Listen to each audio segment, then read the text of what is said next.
call this meeting. Oh,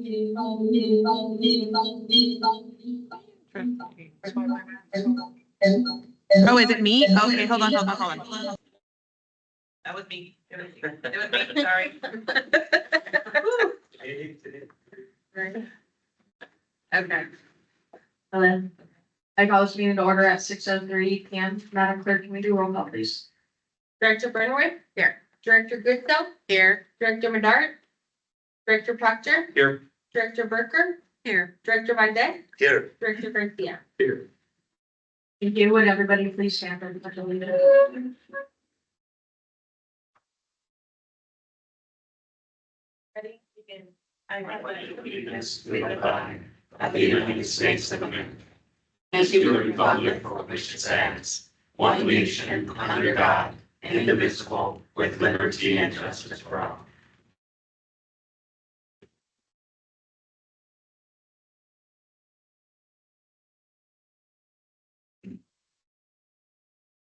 Now we'll move on to consider approval of the agenda. In the case of an emergency, items may be added to the agenda by a majority vote of the Board of Directors.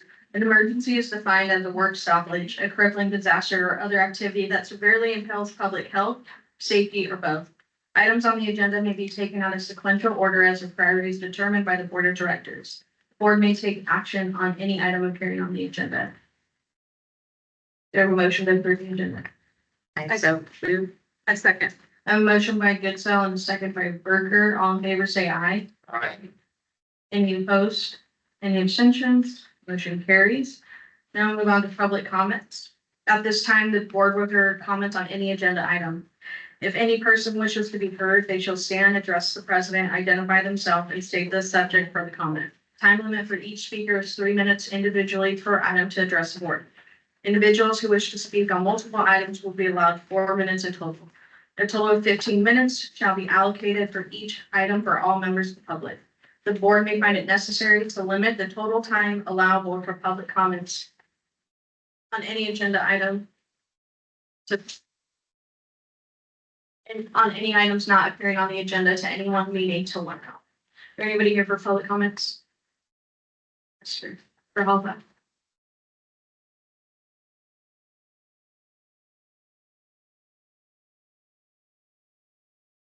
Good afternoon, board members, President Berger.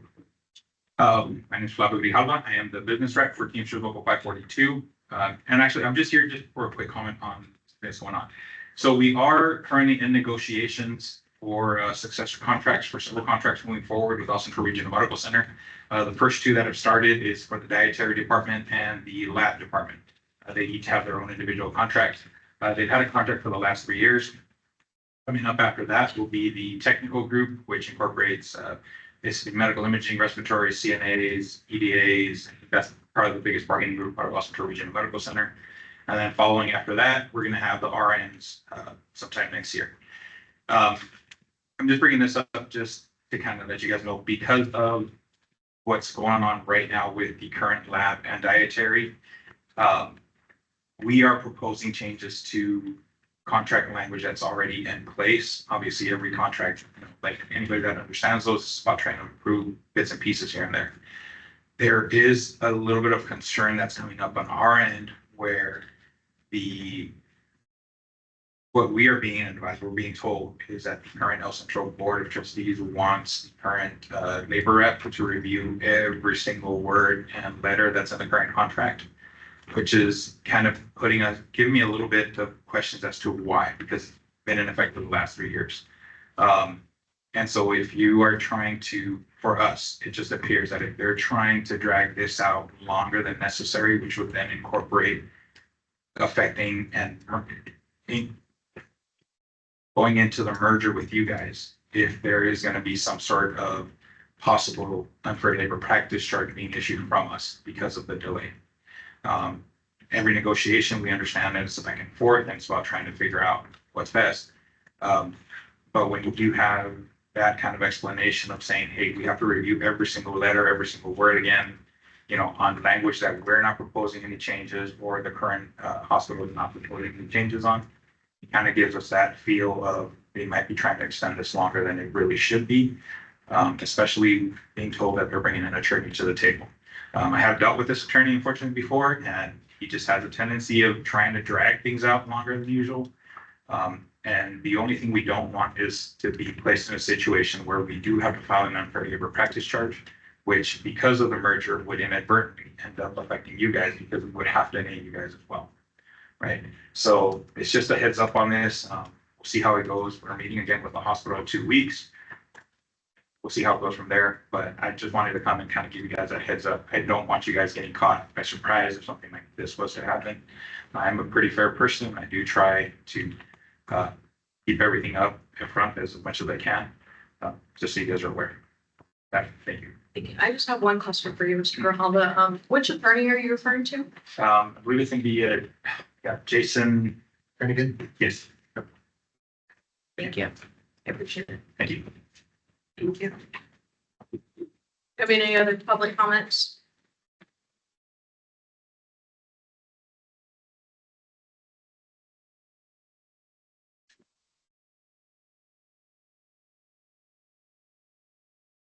Evening, Manager. Ron Rubin, Raleigh. My first comment is when we have your meeting to tell the community how you're going to pay for the merger and how that's going to go, because you're on your list of things to do. That's one of the things. So we in the community like to know how you got it figured out. The second thing that I have is in your last meeting in Calexico, you had a contract for the anesthesiologists here in Brawley. And I didn't get a chance to read the contract before the meeting. And about 2 weeks after, I sat down and looked at it, and it has a clause in there that really disturbed me. And I don't know that any of you saw that when you read the contract, or maybe you didn't read the contract, or maybe you, because there was no discussion on the contract, I figured somebody either dropped the ball and didn't read, or Can you explain which Oh. clause you're talking about? Huh? Can you explain which clause you're talking about, please? I will. In a second, I'll get it. But when the vote was taken, there was no questions asked. And to me, it's a very disturbing clause because it says that the contract is null and void if we sell the hospitals. And so that's exactly what UC San Diego wants. They want to be able to buy us for free or, whatever. And it really bothers me that there was no discussion.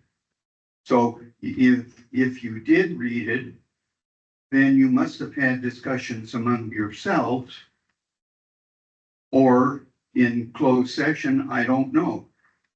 But you sure as heck didn't discuss it during the meeting. And to me, that clause is a pretty important one because all of a sudden now, here UC San Diego is sitting at the governor's chair in his office when he's signing 918, and we're all wondering why they're there.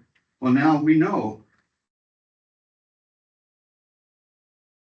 So I don't know that you can answer that question or that you will. But it's very disturbing that, you already got a plan to, get rid of the hospital and get rid of the debt. So Next. I just want to make a statement and I appreciate your comments, but the hospital isn't for sale. This board has zero interest in selling the hospital. Like that hasn't crossed anyone's minds. That hasn't. So why is that clause in there? That's, if I may, I'll add that in there. That's not uncommon because most groups that are doing, like if they're doing business with us, for example, if we sell, they don't want to be obligated to provide service to the group that buys it. So they will ask for it, not that we ask for it to be put in there. It's something that they will ask for to be put in there. Did and they most- ask for it? And most of the contracts they would be null and void if a sale did happen as well. They would have to redo those contracts also. And it's not for clarification too, it's not an anesthesiologist contract. It was for pain management. Well, there were multiple contracts that had that clause in them. Yeah, and many will. Yeah, and to clarify, it's because you can't force people to work for someone else. You can't, it's not indentured servitude in America. You can't say you have to go work for this person now. And so they're contracting with the hospital, and I just want to give you some peace of mind, Mr. Rubin, that there's an operating commitment that in the asset transfer agreement. That's my Well, timer, but prove me that wrong. says that. The hospital's not for I sale. hope you do. That the district will use best efforts to operate the hospital for no less than 10 years following the closing date. So that is an operating commitment that this board is making. And like I mentioned, the hospital at no point is for sale. Right. That's been a bad rumor. That's been a lot of assumptions. And the only thing that we're doing is merging all the districts together. And at no point have we talked about selling all the facilities. And if I may, I'd like to point out too, that it's a lot of assumptions like that are causing a lot of the issues in the community that we are seeing right now. Yeah. And so I am more than happy to have a conversation with you. If you want to call me and ask me, I will talk to you about that. We had a conversation about it in an open session. But I'm sure that other conversations happened outside of here with other people that you probably have said the same thing to, and then that just spreads that out. And that doesn't help our cause, that doesn't help the community, and it certainly doesn't help healthcare in this area. So if you have questions, I'm more than happy to answer them for you, and I'd love to do that. Call, set up a time, we'll get you in, I'll have that conversation, and I can help dispel that before it becomes a situation where those kind of rumors get out there, because I don't need that for my team at all. They don't need to hear that because it's not true. And we don't need the community to hear those type of things either, because it's counterintuitive what we're trying to do. And we really need everybody's support at this point in time in order to make this work. And my support people. Thank you. And we'll move on to item 7, critical elements of effective governance by Jeff Bills. If it's all right with you, again, I'll have a standing at the podium, just get up a little more, make it informal. Is that all right? Works well. So how's everything going? Good. You're on track? Katie, when we communicate, she tells me she could not be more proud of the work you're doing as a board. That's good. You should keep it up. We've talked about a lot of things in our previous 2 sessions. Before I go on today, are there any issues from previous sessions, anything I've said that needs further clarification? We get a clarification when you talked about the meetings being an hour, that was only for open session, not open session and closed session. That's a guideline for open session only. Right now, as you're going through executive or closed session, I would imagine you doing lots of approvals and legal work and a lot of explaining. So those are going to take longer. But the notion is that you as a board want to send a message to your community that you're extremely well organized and that your board meetings don't go on indefinitely. So you want to be structured and organized and send a strong message that you got your act together. That's the purpose of being tight on your agenda. Now that relates to how your subcommittees work. Now, any other questions? It's a good one. Any others? I guess I'm not a member of the board, so I'm sorry for speaking up, but I also wanted to clarify. So that's the goal, right? Is the sort of hour or less by the time we're a well-oiled machine running. And because right now we're doing a lot. That's not normal, right? Because of the merger. You can't expect it to be Yeah. that way right now, but that should be your goal. Yeah, right. That should be your goal. Okay. Anything else you're wondering about from previous comments or discussion or points we made? Now, this is a very interesting time in your development as a board because you've got a lot of things happening. And we've done this probably 6 times over the last 10 years. And you've embarked on a very difficult task. You can do it. And if you stay focused and well organized and you listen carefully to counsel, you'll accomplish your goals. But here's some things that I want to share with you that are happening out there that you need to be careful about. And I say this to every board as they go through this process, usually just about this time. Number one, whenever there's change, people will start to position themselves for whatever situation, in many cases, will benefit them personally. So you've got lots of people jockeying for control and power, whatever it might be. It happens on the management side, it happens on the governance side. Your role, however, is not to let that get in your way. In fact, ignore it and never allow yourself to get political. What you want to be is extremely diplomatic, but never political. Does that make sense? You know what I mean by that, right? You have to be very careful. Now, I hate to say this, but it happens. There are some people out there, especially in your community, who don't want to see you be successful for reasons that if we knew them all, it would just amaze us. So don't try to understand people's motivation. As a board, you establish your credo for behavior and you stick right to it. So no one can ever criticize you for doing anything that wasn't absolutely right. That goes into my third point, which is all these things happening out there will have a tendency to divide you as a board. Don't let that happen either. Don't let comments or hearsay become part of your thinking to the point where it gets in the way of your ability to work together. If there's ever a time for you as a board to unite, it is now. Don't give anyone anything that they can say or use against you as if they could say, well, Arturo, I heard him say something negative about Laura, or vice versa, or anywhere. Be very careful that in these kinds of situations, the community is on high alert. And when they're on high alert, if you give them one thing that can be misconstrued or mistranslated, it's likely that that will happen. And when that happens, it taints your individual reputation and the reputation of the board. You with me? And, isn't it amazing that we have to talk about this kind of thing in a governance setting, but it's real life. It's all about how people behave, which impacts the way organizations work. Next, whatever you do, don't allow yourself to be an advocate for some special group.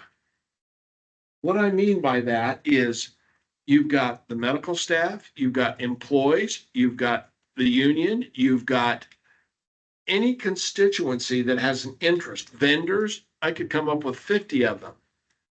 You as board members have to be, remember when we were growing up in school and they always said Switzerland was neutral? You have to be like Switzerland. You cannot allow yourself to become an advocate for a special group. This is especially true of the medical staff. Now ask yourself, why the medical staff? Why is that so important? Because none of you are physicians. And the physician role in an organization like this is absolutely critical that not only is it independent, but you're independent from it. Okay? When a physician, the chief of staff, comes in and says, we've had problems with a physician's performance and we're going to put them on probation or we're going to restrict privileges, You do not want to ever be in a position where you've got some kind of special relationship with the medical staff. And they have to be able to make those decisions in an isolated way without ever being concerned about you playing a role in judging their decision. Right? That is critical to your success. Every time organizations merge and you bring two medical staffs together, you get unbelievable different opinions about what quality means. There are a lot of similarities, but there's always one or two things that come out. The important thing is don't allow yourself to be an advocate for any special group. What that means is what we talked about in our very first meeting.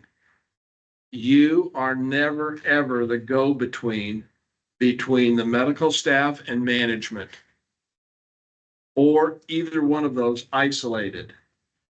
The only time information passes from the medical staff to the board is either through the chief of staff directly, through the chief executive. Anytime management information goes through the board, it comes through the right channels, in this case, the CEO, to the president of the board, who then disseminates the information appropriately. This is a big one. You all understand how important this is, okay? Right? You're with me? Please, I do Laura. have a question, because this kind of came up in my mind today as we're going through our bylaws. But a few meetings back, you talked about how it was important for us if the medical staff, head of the medical staff, chief of staff, like invited us, we should go and listen and whatnot. And I guess there's a little bit of a conflict in my mind, because we have this concept of where the chairman would be the person that would be, shall attend these meetings, and then his or her designee. But my question is, when we're going, we're just eyes and ears, and then we should be bringing that back to the whole board. Because I guess part of my issue I'm struggling with right now is what was happening prior to this board forming. And I really like what you're saying, that it needs to come through channels so that anyone on the board isn't like getting in the mix, and there's that perception of, oh, they're from the board, so we need to do X, Y, or Z. So when the chairman of the board or the designee is going to these meetings, are they supposed to participate? Are they just listening? Let's make it a real life situation. Let's say the medical staff gets a new CT scanner. There's an open house and the medical staff is thinking, hey, we want to make sure our board knows how much we appreciate the fact they approved this expenditure. So we're going to invite them to the open house for the new CT. So you all attend. When you go, your role is to be there as a observer. If you want to ask a question, what does that mean? What does that do? Be normal. But it is not your place to take ownership or interest out of proportion for what is happening. Does that make sense? Because your question is smack on. So you go and you show a familial kind of approach to this. You say congratulations, and then you go back to your board. As a board member, you go back and you register what you learned to help you make better decisions in the future. But what if you're attending, say, the med staff meeting? Because, you had mentioned before where the chairman is supposed to, or chairwoman, or chairperson. But I'm thinking in bylaws, I'm not putting you in that position and talking that's not about your the thing. position, because that's me. Yeah. I'm a position person, regardless of who's in it. And when I think of things, it's like, how do I protect the entity from that person that could come along after me, as best I can, that can start trying to gain that control. So it's like when they're going to these meetings, are they active participants, or, and say it's me, maybe she designates me to go sit in. Yeah. And I did go to a meeting that I was invited to, and I pretty much just tried to Fit in. fit in and You're listen. not active. It was very informative. I mean, I learned a lot. I was really happy to have gone. And that's why they invited you, to learn about what they do. So you become a better educated board member. But don't allow yourself to get invested in that process. Okay? Okay, and that was kind of my question. Yes, we want to go. Yes, the chairperson wants to be there to be seen, but there shouldn't be a perception that she's there because there's some sort of extra power that she has to come back and work things. Yeah, Because it's like everything goes through her or him, then the perception is, we're in the dark unless they come back and tell us, and then we hear something out about, and it's like, oh, well, we hadn't heard that, and then that kind of causes me a little. And that bit shouldn't happen in the heartburn. informal setting you've described. What we're talking about here is you go to those events and you just be an interested, excited, supportive bystander. But if the chief of staff has an issue and he or she might say something inadvertently to you, you immediately pass that on to the president of the board. Does that help delineate? Because I think my question is more relative to, and maybe it will make sense later, but it's relative to the fact that if we're gonna have people that are going to these meetings as a board representative, we're really not participating in these meetings. We're more there just to hear and see what's doing. And if we hear or see something that causes some concern, then as the representative, we need to go to the chairperson. Perfect. And then they can decide, Perfect. whether we all need to know, because it's so easy for a few people to know stuff without everybody. And a No. good chair will make sure that anything like that is communicated to the whole board at some point, usually later.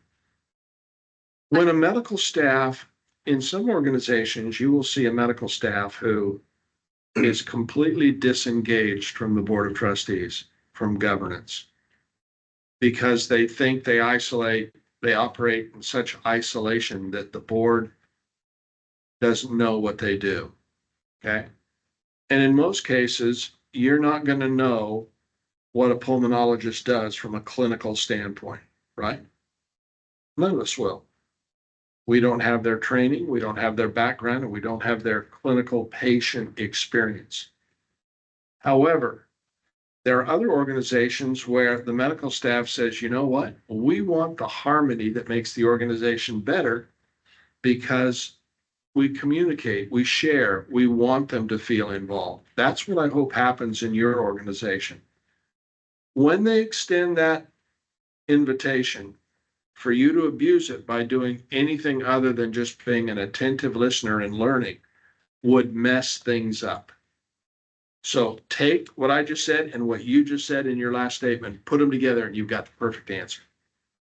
And I have to say, I've sat in the MEC meeting for the last 4 years, and I just listen. I don't really add anything to the conversation. If I get asked a question, I answer it to my best of ability.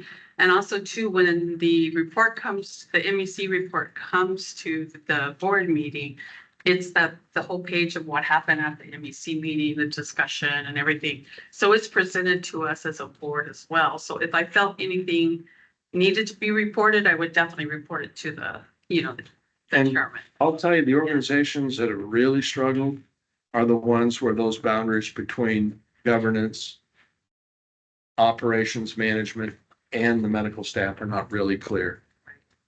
Now, there are a couple of key cases out there now. Remember, who's responsible ultimately for patient care in this organization now? You. We are. You completely delegate it, though, in total trust to your medical staff. So if you don't have that arm's length agreement and you get too involved, you compromise their ability to work independently and be held accountable. Excellent discussion.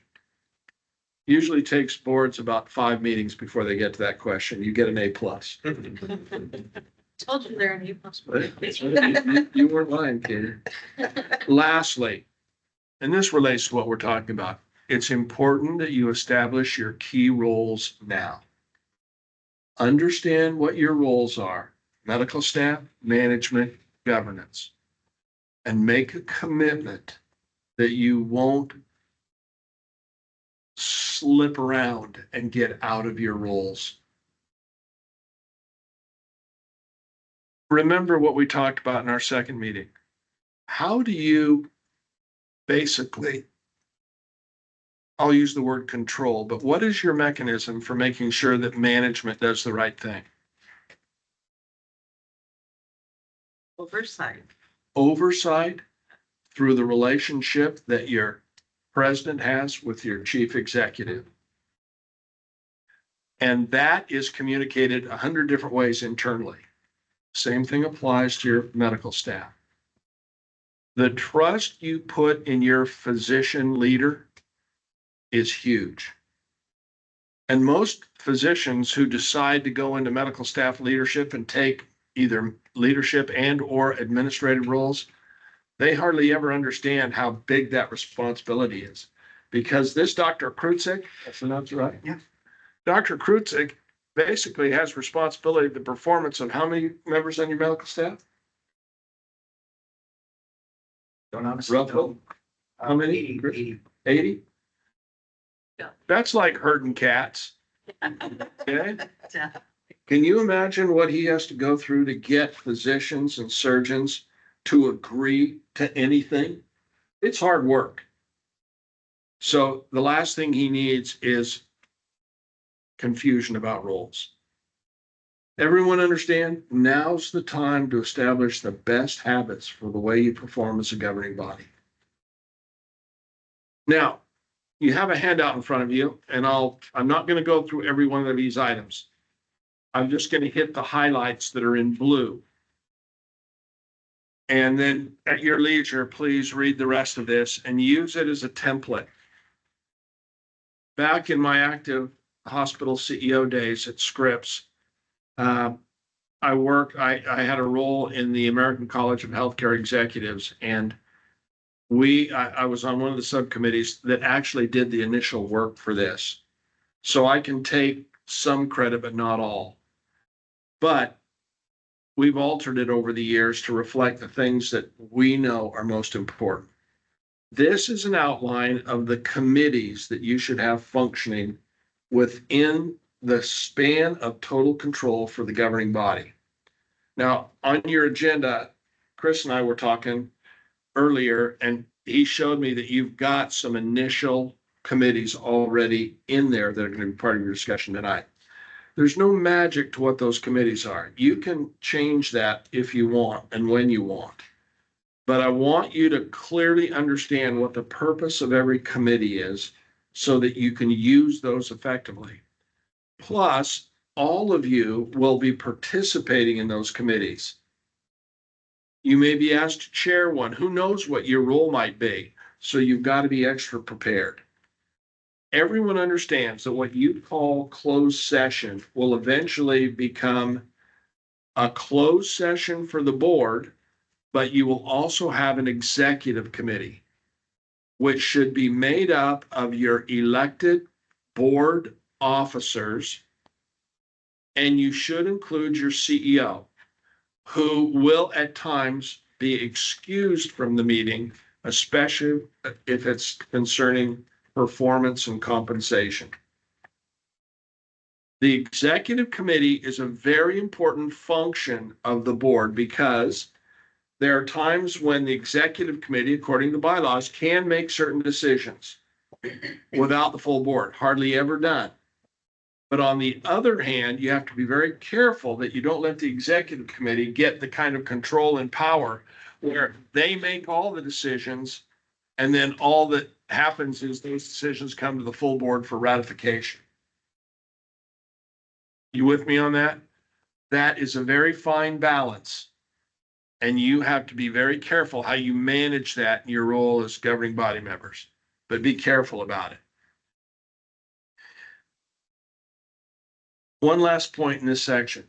It's the last items in blue italic.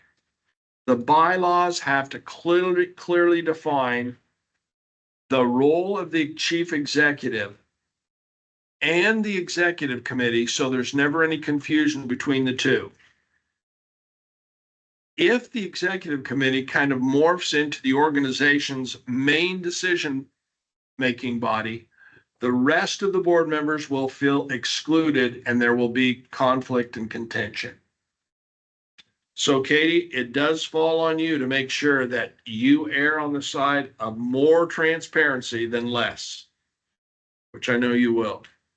And the rest of you, when you hear things, have to have the same attitude of transparency so that you communicate to Katie and she can build that into the way you communicate as a group. You with me? Okay. Next. You've got the audit committee, and you've already got this listed and it's part of finance. But in the last 15 years, the audit committee has taken on more and more importance because there were so many issues where finance and audit did not have enough arm's length separation to where the audit committee could say things that weren't controlled by the finance committee.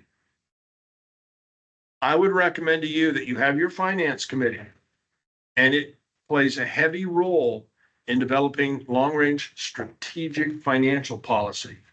But you also need an audit committee that you may want to report directly to the board. And it has to be the kind of committee that's headed by someone who has that expertise. And they're still arguing about who's an expert in that area, by the way. But no matter what, that person has the kind of independence where they can say whatever they want. And you remember, all of you, us who are old enough, do you remember the old Enron situation? The biggest issue that caused them to lose so many dollars in those litigation cases was there was no distinction between the audit committee and the finance committee. And because healthcare's got so much dollars to it now, that's carried over. And while there are some laws that apply to it, there are a lot that don't. But err on the side of having an independent audit committee so that no one can question anything you do financially. And who would make up the audit committee? Usually you might get some local CPA who's interested in the community to chair it. And then you might ask maybe 2 other people, and then the rest should be members of the board. So like, pretty much you want people that are like Experts. experts. Yeah. Okay. But you don't want them to outnumber the number of board members so their votes don't still have hospital control, so to speak. Okay. It's like outside. Yeah. What about the executive committee that makes up that one? The exec committee is internal.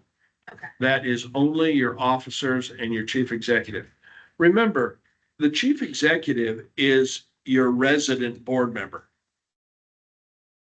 And while in this case, he doesn't carry the same role and responsibilities as you do, without him, you're incomplete. So you can see that when a CEO is excluded from the executive committee, it always creates contention. But when you include the CEO and you say, okay, we expect you to behave in a governing body way when you're in this room with us. And when you're out of this room, you're a management person. That's your role. But you can't be a really well-functioning organization unless you make concerted effort to meld the role of the chief executive with the executive committee. How many officers do you have? President, what? Vice president, treasurer. Secretary. And secretary. So you should have 5 people on that committee. Do I have another one? You have one more? Wouldn't that be a form of the board then? Or in the forum. But if you're an executive committee, you have to meet to run on anything. So you could have that committee, it would just have to be public meetings. Now, please. My question is, being that we're so close to merging right now, and like you spoke earlier about key people that are going to be on the committee that are outside of the executive one. Do we wait until we actually come as one to?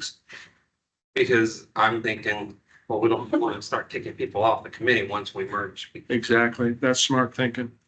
You want to be patient with some of these committees and do it after you merge so that you get the best of the best and no one feels you've stacked the committees before you merge. And I asked you that specifically for that reason, because you've dealt with mergers in the past and gain discontent is not good. You want to be as healthy as possible. You know, mergers are difficult because you're merging two management teams. Okay, you've handled the merger issue on governance by what you've already gone through. But it doesn't discount your responsibility to continue to over communicate. And during the first 6 months effective merger, you as a board want to hear, and it should be a standing agenda item on your agenda. You want to hear exactly what's going on operationally with the transition and melding of the two teams. Don't ignore that. Remember, your role as a governing body is to hire the CEO and then monitor excellent performance. Part of that performance is how they're functioning as a leadership team. And keep in mind, that's all going to change when the merger occurs. And up to this point, you haven't got any real experience with the new CEO, right? Okay. That doesn't mean you have to go out and get some now. What it means is that you, as the governing body, you need to be so organized and so on track and so structured that that new CEO comes in and says, all right, this is perfect. Okay. Another good question. They are a smart board, Katie. You know, I don't know how well they play softball, but next page, you'll look at the governance committee. My wife would say that. The governance committee, most CEOs look at the governance committee and say, the most important function, because all of these you can see are just structural issues that you have to take care of. But the most important thing you should do as a board is once a year have your annual board self-assessment. Not only is it required, but it'll make you better. And you can't just do it by yourself. You need someone to facilitate this whole process where you answer key questions about how each of you are performing. So in your self-assessment, annual self-assessment, every single one of you fill out a form that rates every other board member individually. And then, and this is why you need someone from the outside, and I get a kick out of this because we do this a lot. And whenever I do it, there's always a board member who comes up to me afterwards and says, can I ask you some questions about how you did that? And they only want to know who answered what. Well, I'm never going to tell them, but if I'm a board member, if James gets an assessment from the rest of you, and it's anonymous, but it's just grouped in totals, and it says, and I'm making this up, it says he could be more prepared. Thanks. Okay. Then he gets some very good feedback that will help him become a better board member. And that's what all of you want. I sit on the board of this craziest thing, animal hospital. Mhm.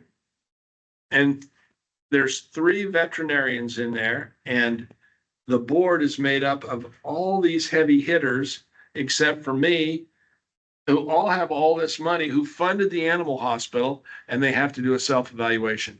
And every year when they evaluate, every single one of them gives themselves 10s.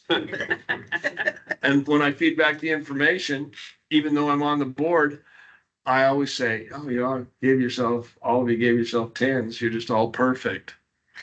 And 2 years ago, one of the women on a woman on that board looked at me and she said, you know what? If we don't stop BSing each other, we're never going to get any better. But we've got to be honest. And I want to know if I'm a good board member or not. And another woman said, you know, you missed 2 meetings last year. But she didn't put it in the evaluation. You get my point. The governance committee is really a check and balance committee. It's the one that makes sure that everything else is going good. And it's where the president of the board, are you president of the board or chairman? President. President of the board constantly asks questions to make sure that everything's on track. The planning committee, sometimes called the strategic planning committee, this is where your long-term plans are basically formulated and structured. Now, I want to say something real quick about how strategic planning has changed. It used to be that organizations would say, okay, let's do a external threats analysis and internal analysis, and then we'll put together a 5-year plan. And then they took that book that was about that thick and they put it on a shelf and nobody ever looked at it again. And no one could even recite by heart what the mission of the organization was. That's changed a lot. Now, strategies are focused on organizational flexibility. None of our outstanding clients put a 3 or 5-year plan together. They put together an outline of key objectives that give the organization the flexibility to adapt to anything. How many of you were with or know of an organization when COVID happened that never did respond to it because they were either too rigid or they didn't have resources or they just got all messed up? Then you saw other organizations that when COVID hit, they were smooth as silk. They had laptop computers at everybody's home in 2 days. They were just on top of everything. That's the kind of board you want to be. You want to be so nimble and so flexible. And this is good advice for all of us personally, too. I've learned a lot from listening to some key people on this. We want to be so nimble and flexible that when something happens we didn't expect, we can adapt because we have the resources, the talent, and the insight to make appropriate changes. So strategic thinking is now you as a board member giving your management team and your medical staff the flexibility with the resources to adapt to anything. I get a big kick out of this. One of the things that I learned from an old mentor that was really great was he said, Jeff, your medical staff, if they do well, you will do well. And so my attitude with the medical staff was, I've got to do everything I possibly can so that they are as successful as they can possibly be. So I came up with this idea one day. I went to General Electric, one of our vendors, make lots of medical equipment. I said, we want to sign an agreement with you where for 10 years, we get every new piece of equipment to try and we get it first. This was at Scripps. And they went, what? We've never had that request before. I said, no. When you get a new CT, you get a new MRI. When you get a new PET scanner, when you get a new ultra, whatever it is, we want it first. So instead of the physicians always coming into my office and saying, Jeff, we need more equipment. We need this piece of equipment. We were getting everything GE had right away. And the medical staff was going, what's happening here? This is terrific. Now, why was that so good? It was because we built into the organization the flexibility to give the physicians open access to the best they could. And pretty soon, instead of coming in and asking me for equipment, guess what they were asking? I want to go get trained on this. I want the money for my whole department to get trained on this. Pretty soon, everyone in San Diego said, physicians, there's only one place we want to be. That's at Scripps. That's where we want to have privileges because they have the best equipment. Now, pretty good strategy, wasn't it, Doctor? You should apply that strategy in every aspect of the organization by giving your key people the resources they need. Now, you don't have unlimited resources. I understand that. But you can't hold back. If you want to be best, you've got to have physicians and surgeons who have the best equipment. It's better to have one excellent MRI or CT than it is to have some pile of junk that breaks down all the time. Get my point? I'm getting too operational, but it's strategic if you think about it. It actually makes a lot of sense. I always make the joke that we're held together by duct tape and baling twine, you know, and I'm sure it's not good for the positions. Did you know that all the studies that are done on hospitals now, here are the ones here are the results come out that are the best. It doesn't matter. I was kidding, Chris. You know what I love most about your hospital here is that doggone phone booth you have out here. We used to have 3 of those at Scripps in La Jolla. They were the best. They're a throwback to a time that was really great. Okay? Now, when you think about what makes a hospital great, there are lots of great hospitals in America that have old facilities. Okay, yours is getting old. But is it clean? If it's spotless and really clean, and if the staff, the people treat you like you're gold, the facility doesn't matter. Okay? Something we definitely need to work on. And you will. We have bad reputation for customer service, healthcare as a whole, not here, you know what I mean? It's everywhere in Yeah. this community. Yeah. And it's not just you. You know, there are hospitals that have great reputations from the past who are now just struggling because their people don't treat patients the right way. And the second thing you have to do is make sure your physicians and surgeons have what they need to do what they've been trained to do. And Chris has learned this, he knows, when you are dealing with a medical staff that could buy a gazillion dollars worth of new equipment and wouldn't care where the money came from as long as they had it, you have to be more open with the medical staff about finances than you would if you were in a big hospital with more resources.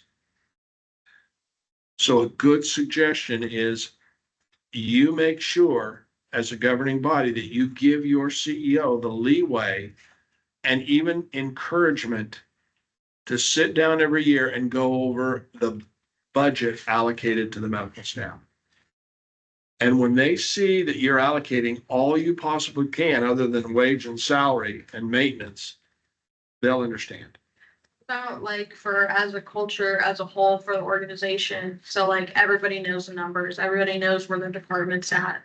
You know, I've always kind of thought, like, if they know if their department's making money, if their department's losing money, you know. Yeah, They're the experts, right? They're gonna know where they can, you know, cut costs or, but remember, that's a management responsibility at its core. yeah, absolutely. So you set a budget and then you expect management to perform to it. Your role as a governing body is to develop strategies that create more revenue. Okay? Or you develop strategies that make you smarter than the urban hospital. The smaller hospitals all across America who have decided to invest in technology, even some levels of AI, are ending up being big winners because it's hard for you to recruit people. It's hard for you to generate huge amounts of revenue. You don't have the ancillary sources of community development or foundation support. All of those you can work on. And you'd be surprised how much, I remember when I was at Scripps, we looked one time at what the revenue sources were out here in the valley. You know it better than I do. There's a lot more money than people realize. Okay. But it's the other things you've got to work on now. And as a new board, you have a chance to set standards so high that anyone who joins this organization knows that they're being held to that higher standard, that higher level of accountability. Lastly, the Quality and Community Health Committee. This is where you as a board exercise your governing authority to oversight medical staff quality of care. And you should never hesitate to ask your chief of staff how you measure quality of care and what they look for. Because they know and understand that there are certain measures that go with every kind of procedure. And there's no reason why you shouldn't have oversight knowledge of how that works. So you know what committees you should start with. You don't want to neglect the key ones, the most important ones. Your finance committee, that's obvious. Your audit committee, the executive committee playing its appropriate role, the governance committee, and your planning committee. I already mentioned planning, I think I did, but those five are, keep in mind that if you have too many committees, you're making board members spend too much time in committees instead of doing governance work. Most boards don't get overly involved in attending all the non-governance meetings. They understand that by being a little bit aloof, they can maintain their independence and their independent judgment. So just because the engineering department invites you to a 5-year anniversary for Larry Miller doesn't mean you have to go.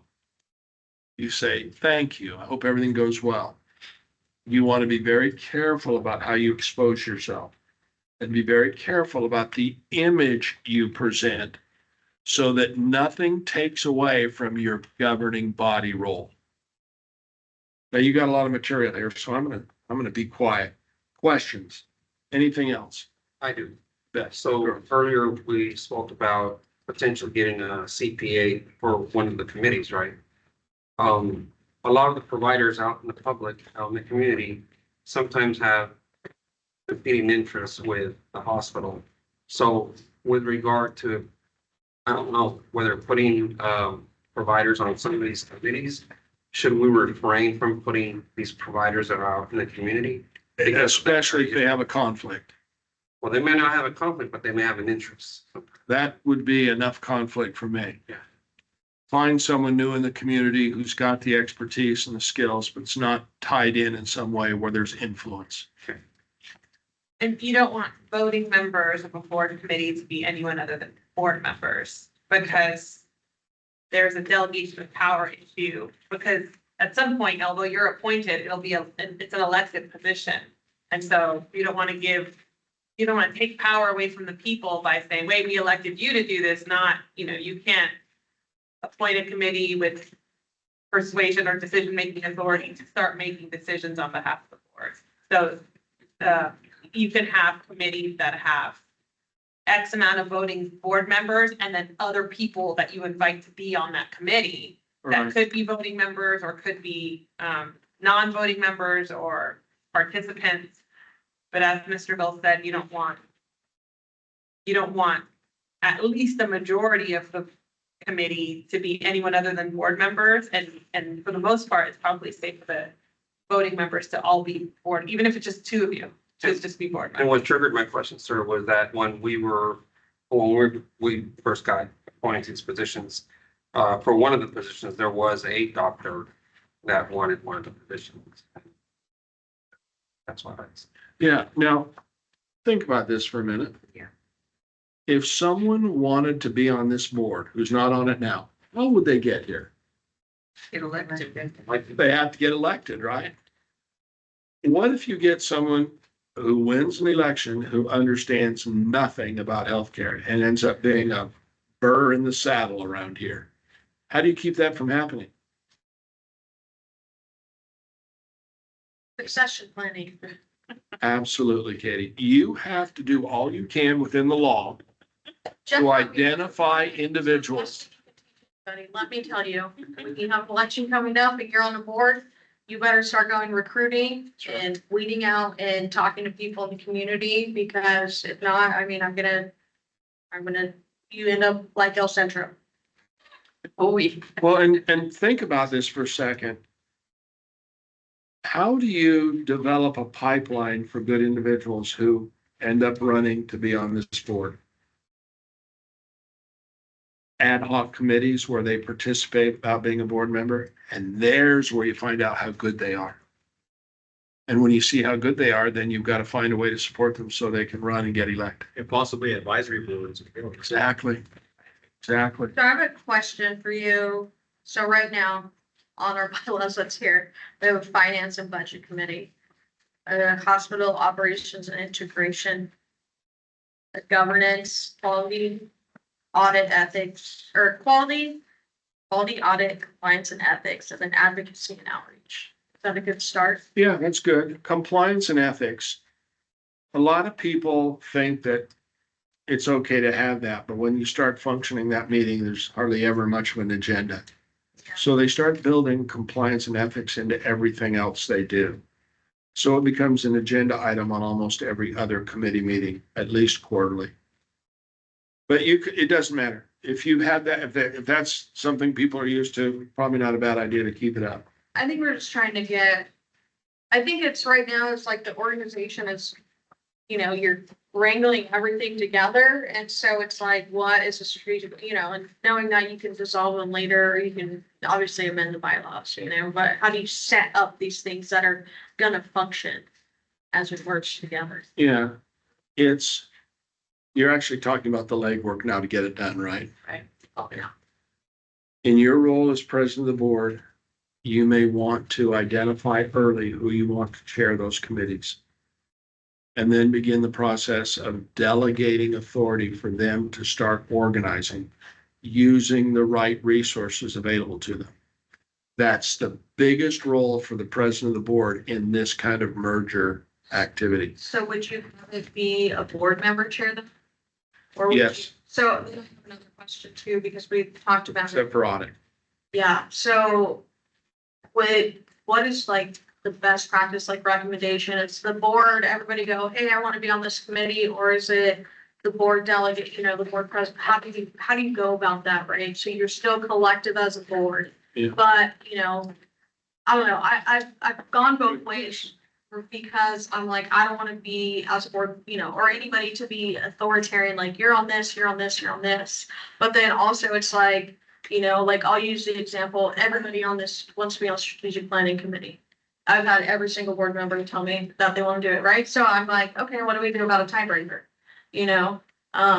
And so it's like, okay, like we got to figure out a tiebreaker, which I think appropriately, because this is how most is, board chair makes a decision, right, for a tiebreaker. But it's like, I don't know. I think that's, I struggle with it.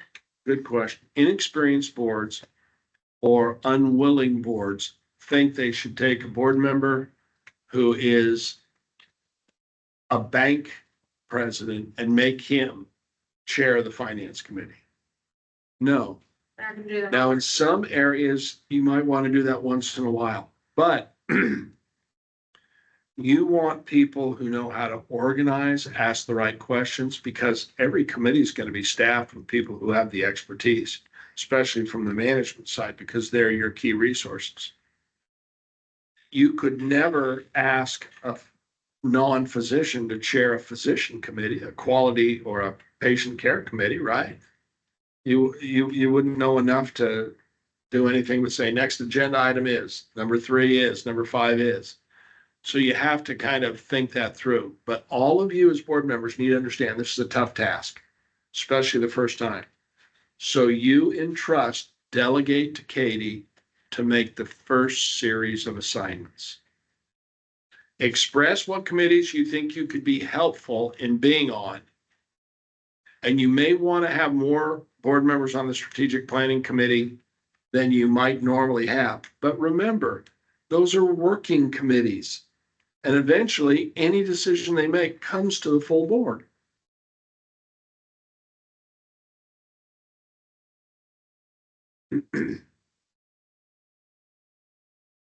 Other questions? I learned a long time ago, it's better to be a little on the short side than it is the long side, because you'll never invite me back.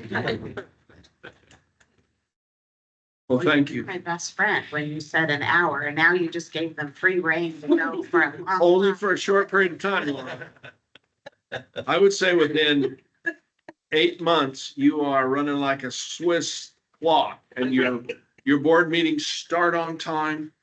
You have everything so well prepared ahead of time through subcommittees that you're approving things. And then hour. And then once you get through this formulation point in your executive committee where you're going over all this stuff, the workload will go way, way down. The best 2 boards we work with Their board meetings and one has 850 licensed beds and probably 140 clinics. This is a big system. Their board meetings are probably 45 minutes long. The open session. Yes, and these are private, but of the public boards, we have 2 clients and they're tight, they're an hour each. I think we're getting close for open session. Yeah. I We feel don't like discuss open session, I don't know. All the work's done in the subcommittees and behind the scenes. Say Brenda would probably know best because she sees all the videos and so, or, yeah, Videos. or I the, think it was like 5 hours, 30. yeah. Hour 29 minutes on YouTube. I would say, but yeah, she doesn't. Hey, that's not bad for She's not gonna count when it closes, right? So, I mean, she's the type of person, she's the boss of that, so. Brenda. Yeah. Any other questions before I leave you to this? And if any of you have any questions, okay? The way to work it is go back through Katie. And then as Katie and I prepare for our next session, we'll include all those concerns and build them into our training. Make sense? And then Chris and I talked, Katie had made the recommendation, maybe, Pablo and Chris could use my help to integrate all of this. So we're going to be talking together too. If we can do that, then we can start sharing information amongst all of us so that you're getting a big picture about how the operating side is going with the governance side. So we're hand in hand, we're step by step. Thank you. I always enjoy coming out here. It's nice. Thank you. The weather's not nice. It's gonna get nicer, but. Come on. Next. Thank you. Thank you. Joe. Thank you. Let's take a 5-minute recess, so people can, he's ready for special verse.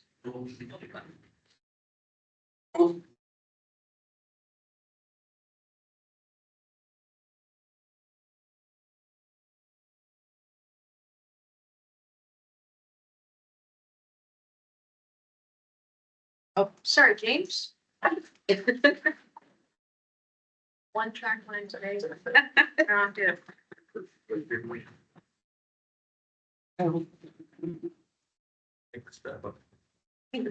It's short. All right, we'll move on to board member comments, reports on meetings and events attended by directors.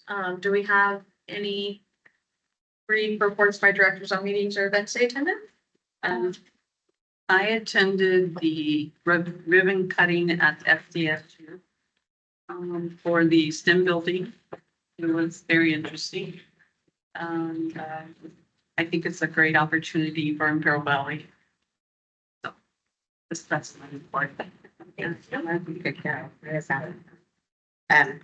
I did actually, I was invited to, and I'm not sure why, but I went to the airport and had a meeting with one of the companies that's buying for the new contract, because the contract sounds like it's up next year for the Southern Airways. So I listened to the presentation of the new company that's trying to make a bid for taking over. It was very interesting and informative. If any of you are ones that utilize the Imperial Airport for flights right now, it goes from here to LA and here to Phoenix and whatnot, and that contract is up.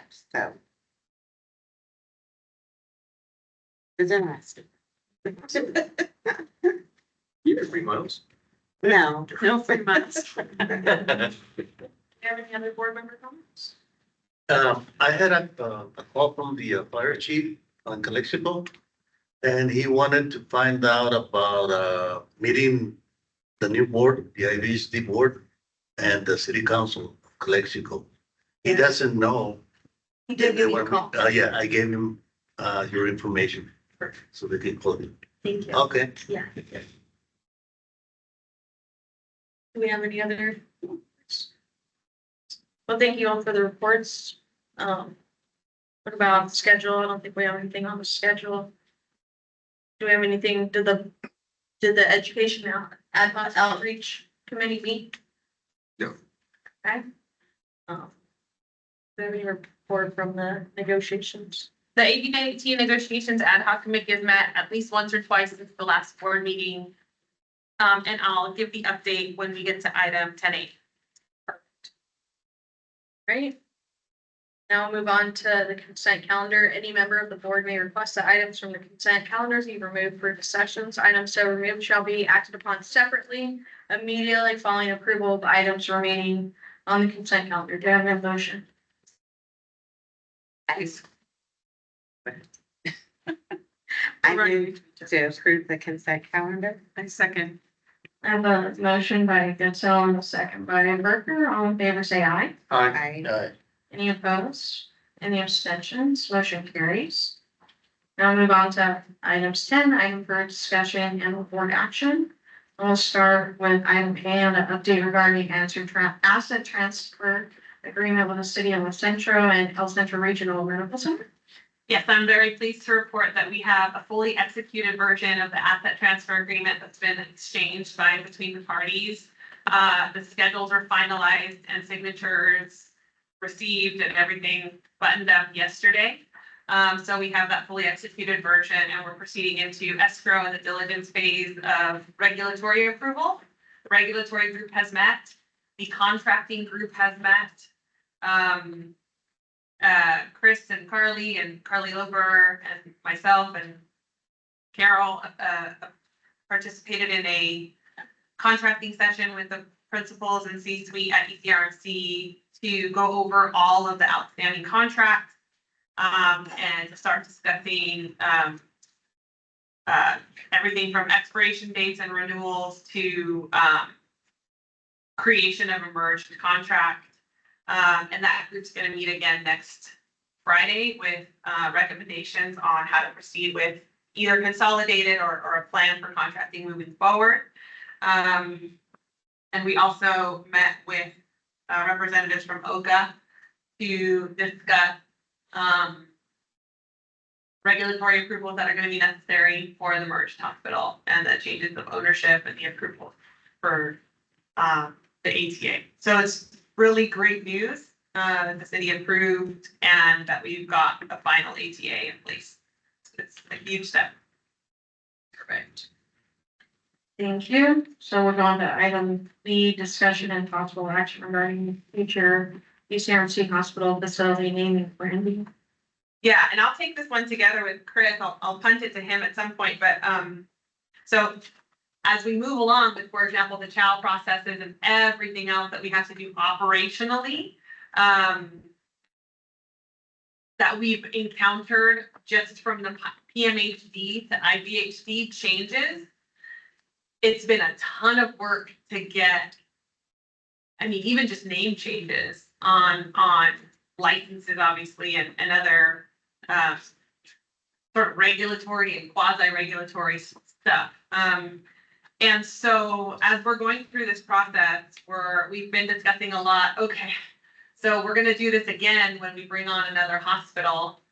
And the discussion at some point hit, what are we gonna call the other hospital? Are we gonna keep El Centro Regional? Is it gonna be PMH, what was it, PMH South or East?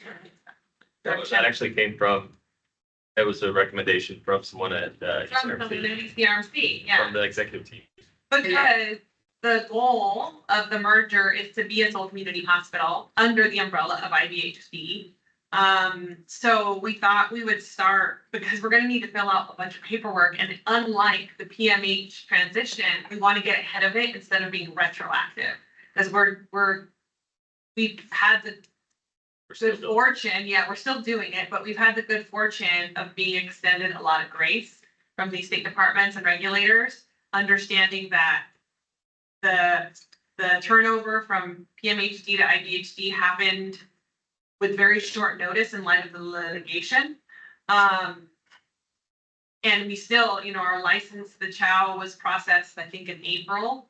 So, or the license says the transition happened in April. And so that's the 3 months afterwards, and we're trying to get ahead of it. And so we wanted to start having the discussion because our transition work group, which meets every Tuesday, is talking about, okay, the next round of paperwork we're gonna have to fill out. What are we gonna call the El Centro facility. And so you may be prepared to have that discussion now, you may want to punt it to the next meeting, but if you're prepared to have it now, we would like some direction from this board on what you plan to call the El Centro Regional Medical Center facility, like the hospital. Just like we decided, this board decided to call this facility Pioneers Memorial Hospital. You know, What is the easiest? What we could do is, to throw this out there, and typically would happen is, I see Matt's on, as well, but you would have like that team, put together some ideas, and then they would bring those to the board and say, here are 3 options, and this is why we think that these would work, and then the board would make a choice at that point in time. Perfect. I'm staff too. Okay. I think staff. Best to do that.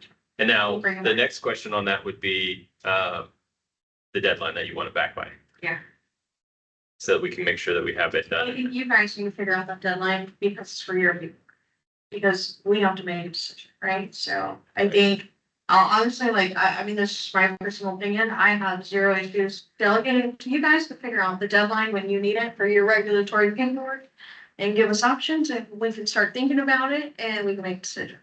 And if anybody has suggestions, send them to me and I can send them on to Chris and he can get them to his team. And does that work for everybody? If it doesn't, So then I would like to propose, and I'm doing this because I want it's different if the direction's coming from the board as far as the time frame, right? So I would propose that we have it at that full board, the first full board, in September. So like a month from now, have the team put it together and give some ideas. perfect. Okay. Perfect. and is there any,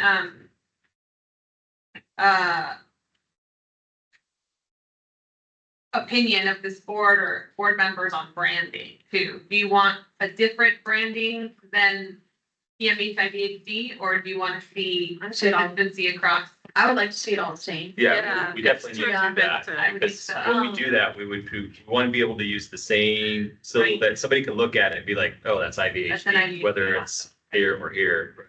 They Yeah. can look at it and see that. Yeah, that all needs to be uniform. Yep. Yeah. Definitely. And that'll make it easier for when we do the signage and give quotes for all that, so. Perfect. And I Yeah, have to tell you, several people from El Centro have told me just to call it PMH South. So, I don't know. that would be a solid no vote on that. I would never follow that.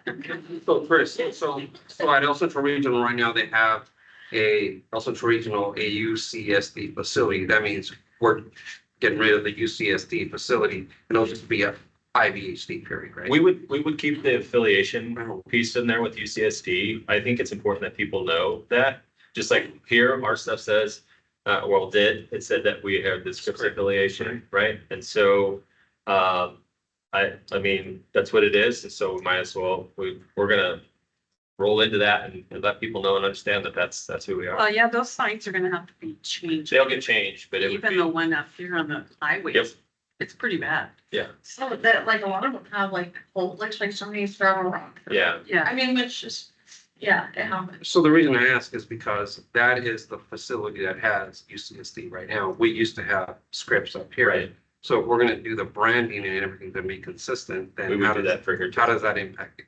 Yeah, we would put that it's a Scripps or a UCSD affiliation, like our campus is a Just to be UCSD. consistent. Yep, just the same thing. So we would do that here, just like they have it there, it'd be on the card, just like we have it and with all of our paperwork. As long as that's in place, we keep that. And just like that, when our affiliation with Scripps went away, we took it off all of our stuff at that point in time. Got it. Thank you. If you don't want to put it on the signs, we don't have to put it on the signs, just because that is something that is obviously a little more expensive than letterhead or that other, or we can do something that is not necessarily as permanent and can change as far as like where we want to place it or how we place it from time to time. We can certainly do that as well. Okay, I just asked because of the consistency. Well, actually, I Yeah. have to kind of think about that because our contract is only good for 5 years with UCSD. So we really don't want to build like a huge sign with UCSD on it as well, in case. It's we usually, don't it's want to usually the with them. paperwork that you put all the. Yeah, how don't we just have the staff get it and, everybody can figure it out. Obviously, UCSD says it. I think it's something, it gives credibility. It's the same reason why PMH put Scripps. That's why UCSD is a branding. Brandy. Yeah, it's a branding thing. So give it give them to staff and have staff lead with it, and they can talk to everybody and see what they. Okay, so the direction will be to bring proposals back to the September board meeting for the board's consideration, have staff work stuff up. Chris. So I'll get with Matt and Frank and those guys, and we'll get something put together to present to you guys. Right, perfect. We're move on to. So we have a few policy procedures, for the next item, C, D, E, and F, if. Somebody. Does anybody have questions from any of these policies? If not. I'll entertain a motion. Or some of them, whatever. Any questions? Questions? I so move that we approve items C, D, E, and F. I'll second. I have a motion by Berger and a second by Garcia. All in favor, say aye. Aye. Any opposed? Any abstentions? Motion carries. Moving on to item G, action to authorize, Sanders Incorporated, or Mr. Dornberg and Mr. Beaver. Yeah, we were actually gonna ask that this be removed. We received another invoice from them that has for the full final amount, and this was just part of that. And Tomas and I need to have a conversation with him too before we want to do that, so we'd like to ask this be removed at this time.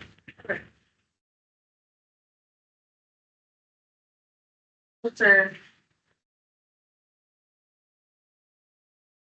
Item H, staff recommends action to authorize expedient communication security system.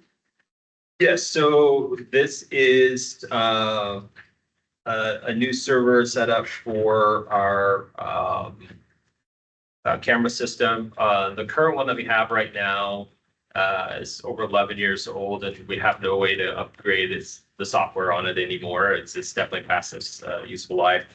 And it's also very limited on the number of cameras that we can put on there. Currently, we have about 80 cameras that we utilize on the system. We need about 98 to get all of our blind spots in there. And then also to add, update the system that's at the skilled nursing facility. There's currently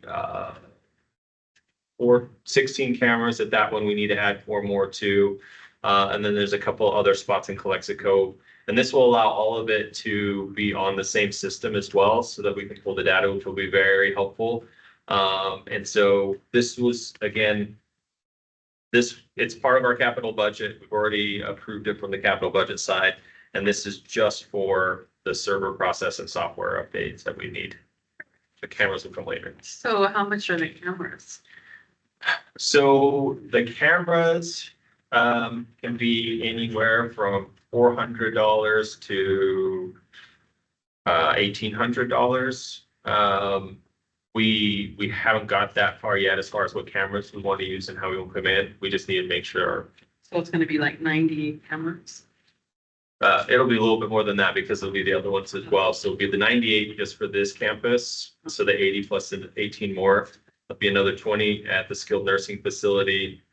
I think there's 4 at in Calexico that we'd be adding to that, 2 at the children's here in Brawley that will be added on that as well.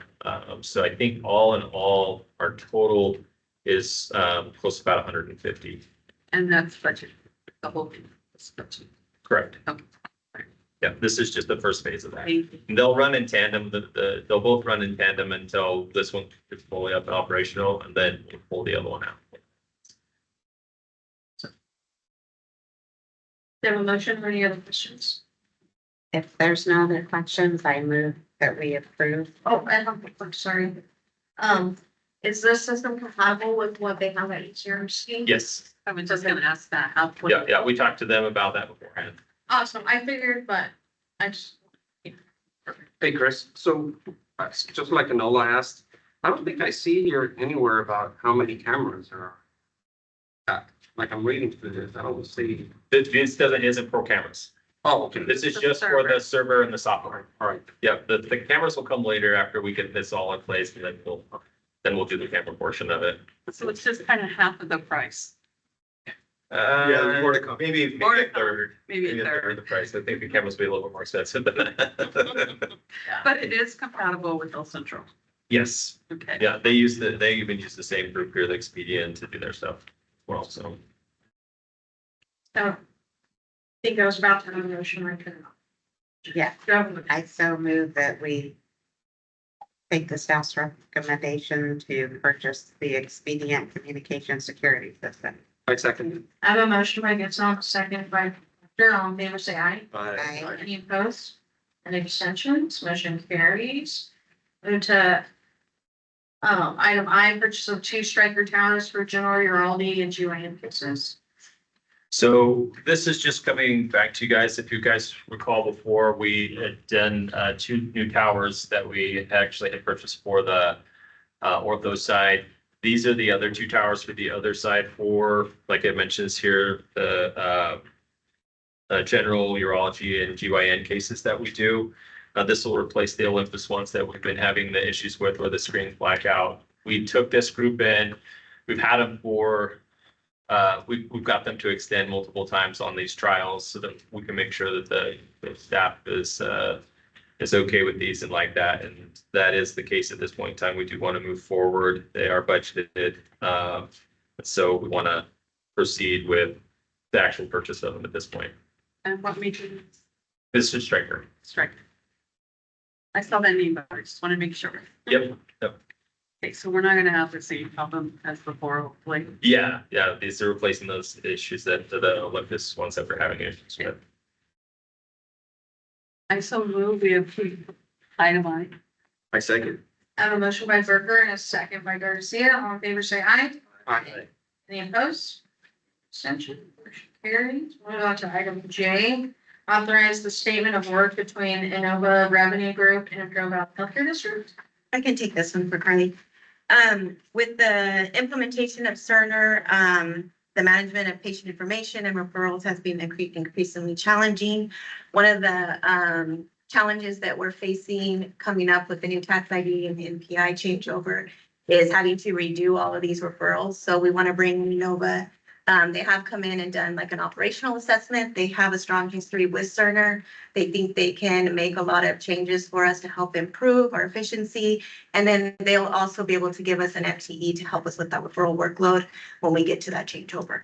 It was not budgeted, but we put it for 6 months because we're not sure when that changeover is gonna happen.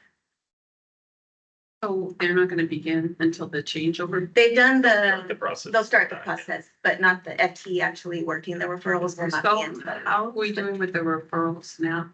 Right now, we still have that. You have a backup, Yeah. We do have that. you know, because there's compliance laws with all those contracts the doctors have, you know, so I don't know, maybe you should bring them on now. Well, they will. That part will happen. Yeah. Now they'll be working like with the system. That's the 2,400 per week. I do personally have to tell you, with the Cerner implementation, I'm getting tired of that. Because I mean, Cerner should be finished and done. I don't understand why we have so many problems. I can tell you part of the reason why is it wasn't done well. We didn't implement it well in some of these areas. And so because of that, what ends up happening, and that's the case that we're finding with some of these issues, is the team has done these workarounds instead of doing it the way that it should be done through Cerner. And so they're still doing the workarounds to make it work. In some cases, it's because, we've put in the call and the ticket to get something like that fixed, and it's down the list. But in other cases, some of it is straight up, like, it is our issue, it's something that we did. If we had done it right from the beginning, then we wouldn't be in the situation we're in now.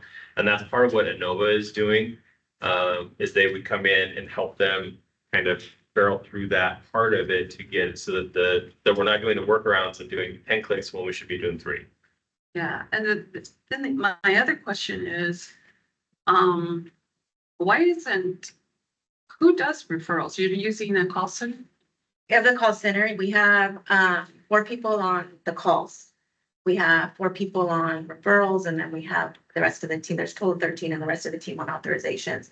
So we do have identified, that we needed more FTEs on the calls. So we did put in for 2 positions for that, because the referrals and the authorization team is picking up the phones for the calls as well. So it's pulling them away from the referrals and us. So we kind of want to separate them. You're just doing referrals, you're not answering calls, monitoring their productivity, and then the authorization. So we have identified a few things. I know I was going to talk about it a little bit later, but the nurse line is taking about 50% of the calls. Is it really nurse calls? So this week we've kind of trialed it with non-nursing, but clinical staff, and majority of the calls are non-nursing. So we're realizing where we can make some changes. We have put in 3 temporary positions for the call center for referrals, but we have not been successful. So, but Do you have a number of how many referrals you're behind on? off the top of my head, no, but I can get that for you tomorrow. No, I just wondered because I mean, it's patient care Yeah. and it's referrals to our facility. And so there's like a big delay. Yeah. And we're responsible for that. So I think that's, should be either get Innova to do it all, outsource it. If you can't get someone trained well enough here to do it. That's how I felt. I'm sorry.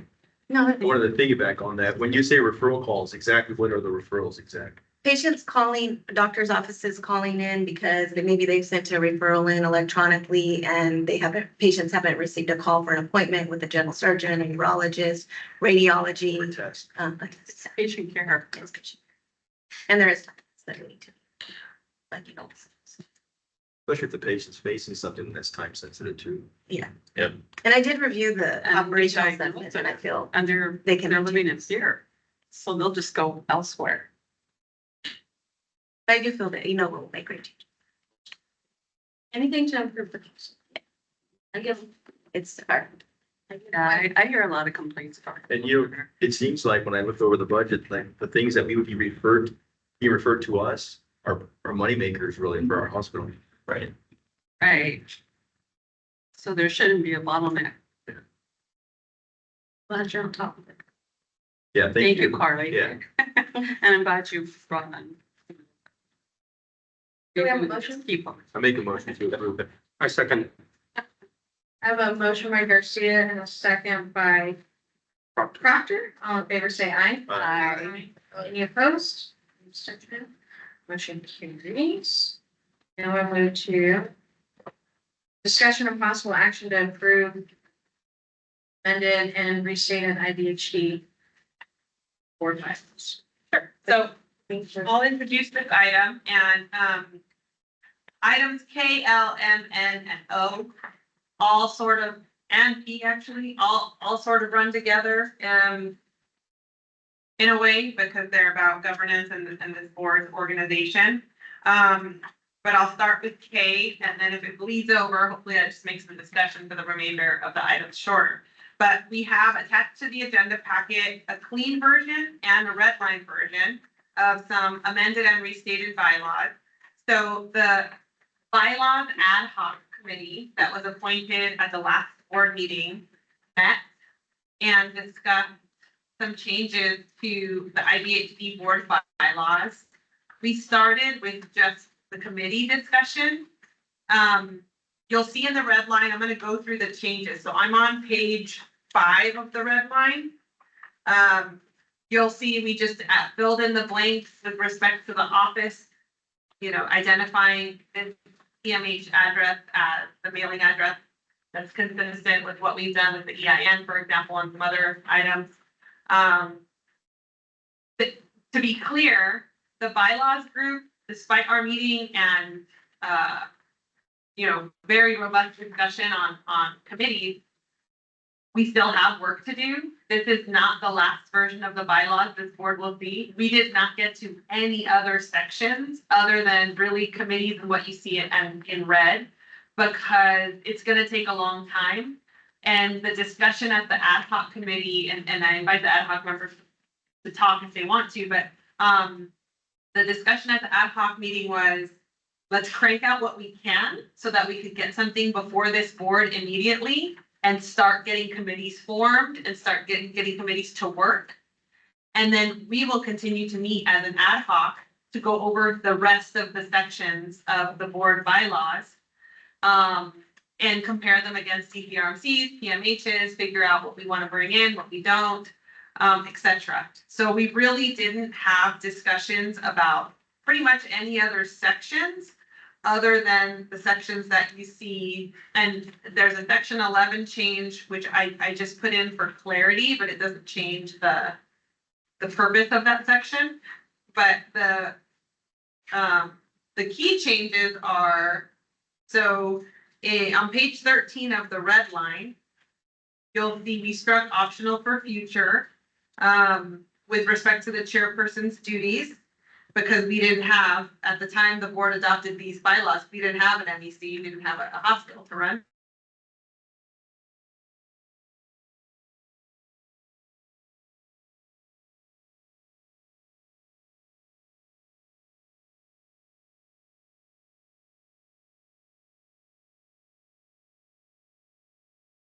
We added some committees, fleshed them out, put the description, primary purpose, meeting frequency, and an extended so that this board could discuss, see if you think something's missing, if you think something's too much, and give the ad hoc some feedback. But if you're prepared to move today on the ad hoc's recommendation, the language that you see in these amended bylaws is the recommendation of the ad hoc committee. And then it, so, That's flesh. yeah. Does this reflect, I can't find it here where it talks about how they get appointed. Sure, that's in here for sure. I'll go over that. Okay. And I'm gonna go over all of these one by one. Okay. So I'm gonna do a thorough discussion on each of these changes. But, my first pass high level is if these bylaws are approved, it would be appropriate to then, item L, dissolve the education and outreach ad hoc, because the advocacy and outreach standing committee would take the place of that ad hoc. It would be appropriate, if you're ready, to appoint members to these standing committees, and there's an agenda item for each of the standing committees in the red line. We'd have to have discussion and action regarding the board treasurer position for a slightly different reason, but in part because the treasurer position is considered as the chair of the finance and budget committee, as a sort of a standing chair. Whoever the treasurer is should be a standing member of the finance and budget committee and be the chair of that committee. And then we'll have a discussion about the strategic planning ad hoc, because at some point in the future, it will be appropriate to create a strategic planning standing committee.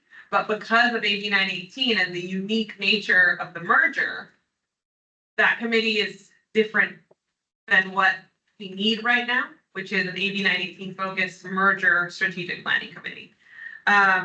So I'll get to each of the agenda items again separately, but let me do this thorough review of the committees and how they're appointed. So I'm going to direct your attention to page 18 of the red line, just so that you can see what's new, what's old, right? So the red is the only new. Everything else is in your current bylaw, IVHD bylaw, not PMH, not ECRMC. And there is a distinction between, for example, the way PMH nominated and appointed committee members and how IVHD bylaws say it. But this states that the chairperson can nominate and a majority of the board of directors appoints one or more members of the board of directors and other persons as necessary or appropriate to constitute committees for the investigation, study, or review of specific matters. At the time you appoint and establish the committees, the chairperson, with the concurrence of the board of directors, establishes the responsibilities of these committees.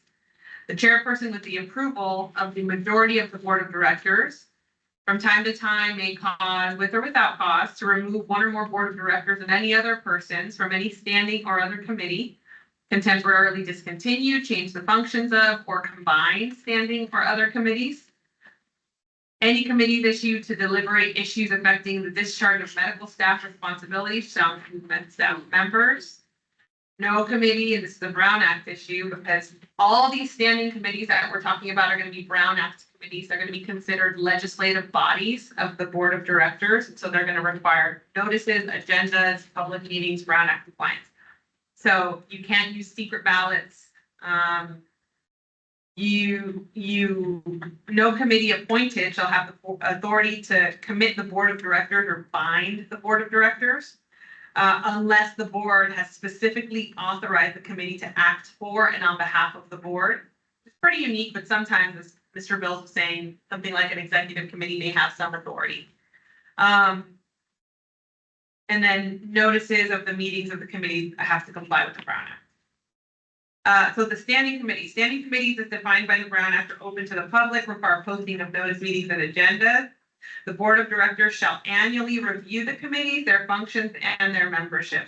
And I'll probably recommend that we do it in January of each year, because that's when elections typically happen, and so that's when it's always healthy to take a look at the bylaws. The following committee will be the standing committees of the board of directors. What we have here is finance and budget, hospital operations and integration, governance, quality audit, compliance and ethics, and advocacy and outreach. Summaries of these committees are primary purpose, the frequency of their meetings are set forth in the chart. Each committee is responsible for creating their own committee bylaws, and they can revise their meeting frequency as appropriate from time to time. The expectation of this board will control over the bylaws of the committee, because of course this board can you can terminate a committee if you want to, or combine it, or, so the committees are subsets of the boards. They're not sort of independent with independent powers. We've recommended finance and budget, hospital operations and integration, and advocacy and outreach to be monthly committees that would meet once a month. If there's no reason to meet, that committee could simply not meet. And then the report at the board meetings would be, we didn't meet this month, right? No report. But we think those are committees that make sense to meet monthly at this point. Governance, quality, audit, compliance, and ethics. Quarterly meetings need to make more sense there. They could meet more frequently if there's a reason to do that at their special meetings. Okay, so I'm going to go through each one. Finance and Budget Committee, responsible for matters related to financial planning, budgeting, and fiscal oversight.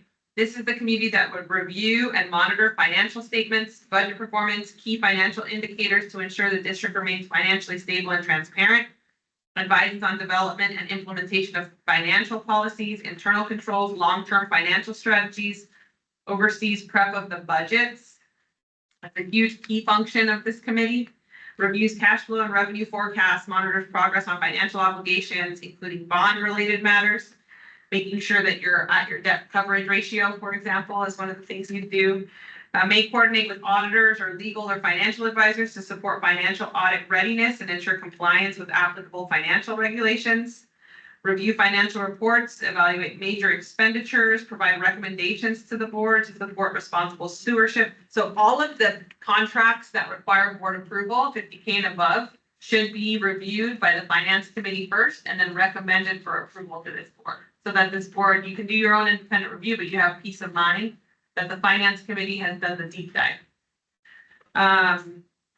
Board treasurer shall always be a member of this committee and shall chair the finance and budget committee. So that's an additional obligation we're putting on the board treasurer that didn't currently exist. And we think that's appropriate, particularly because both the board chair, the board president and the treasurer are authorized signatures for the district. Okay, so we can go one at a time, or I can do them all, and then you can ask questions. I'm gonna do them all. Does anybody have a question? Yeah, I think it's pretty. It's pretty straight. Okay. Hospital Operations and Integration Committee. So this committee is gonna review matters related to hospital operations, system integration, alignment with the district's strategic goals, oversees coordination and transition of hospital services between ECRMC, PMH, Calexico facilities, other healthcare partners, monitors operational performance, quality metrics, patient access, service delivery to ensure consistent and continuity of care throughout the integration process. Reviews, reports, and updates related to hospital management, including those under the JPA with UCSD to ensure accountability and alignment with district priorities. Evaluate system-wide efficiencies, utilize resource utilization and clinical coordination efforts to support improved outcomes and operational sustainability. This can involve reviewing the KPI, identifying barriers to integration, making recommendations to the board to ensure a unified patient-centered healthcare system that meets the needs of the Imperial Valley community. So again, this is sort of like operations committee, and this committee would meet, I should say, under the Finance and Budget Committee, CEO, CFO are going to be your principal staff members at that committee level. Maybe other folks, depending on who Chris thinks is appropriate for contracting and other stuff. Hospital Operations and Integration Committee, is more on the operations side, the patient side,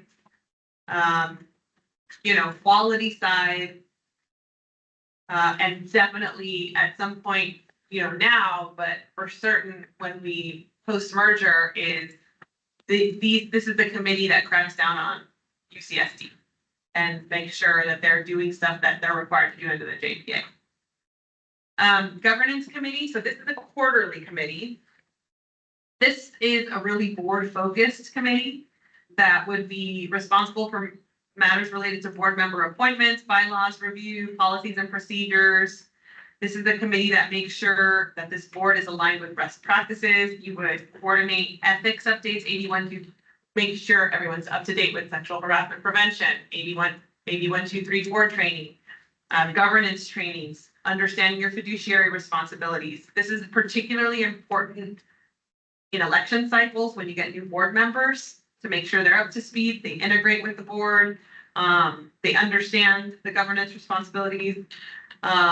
This could involve stuff like workshops, conferences, webinars, and materials focused on, it could be as simple as bringing a webinar to this board and say, I recommend you do it, so that folks can stay up to speed with the latest Brown Act stuff.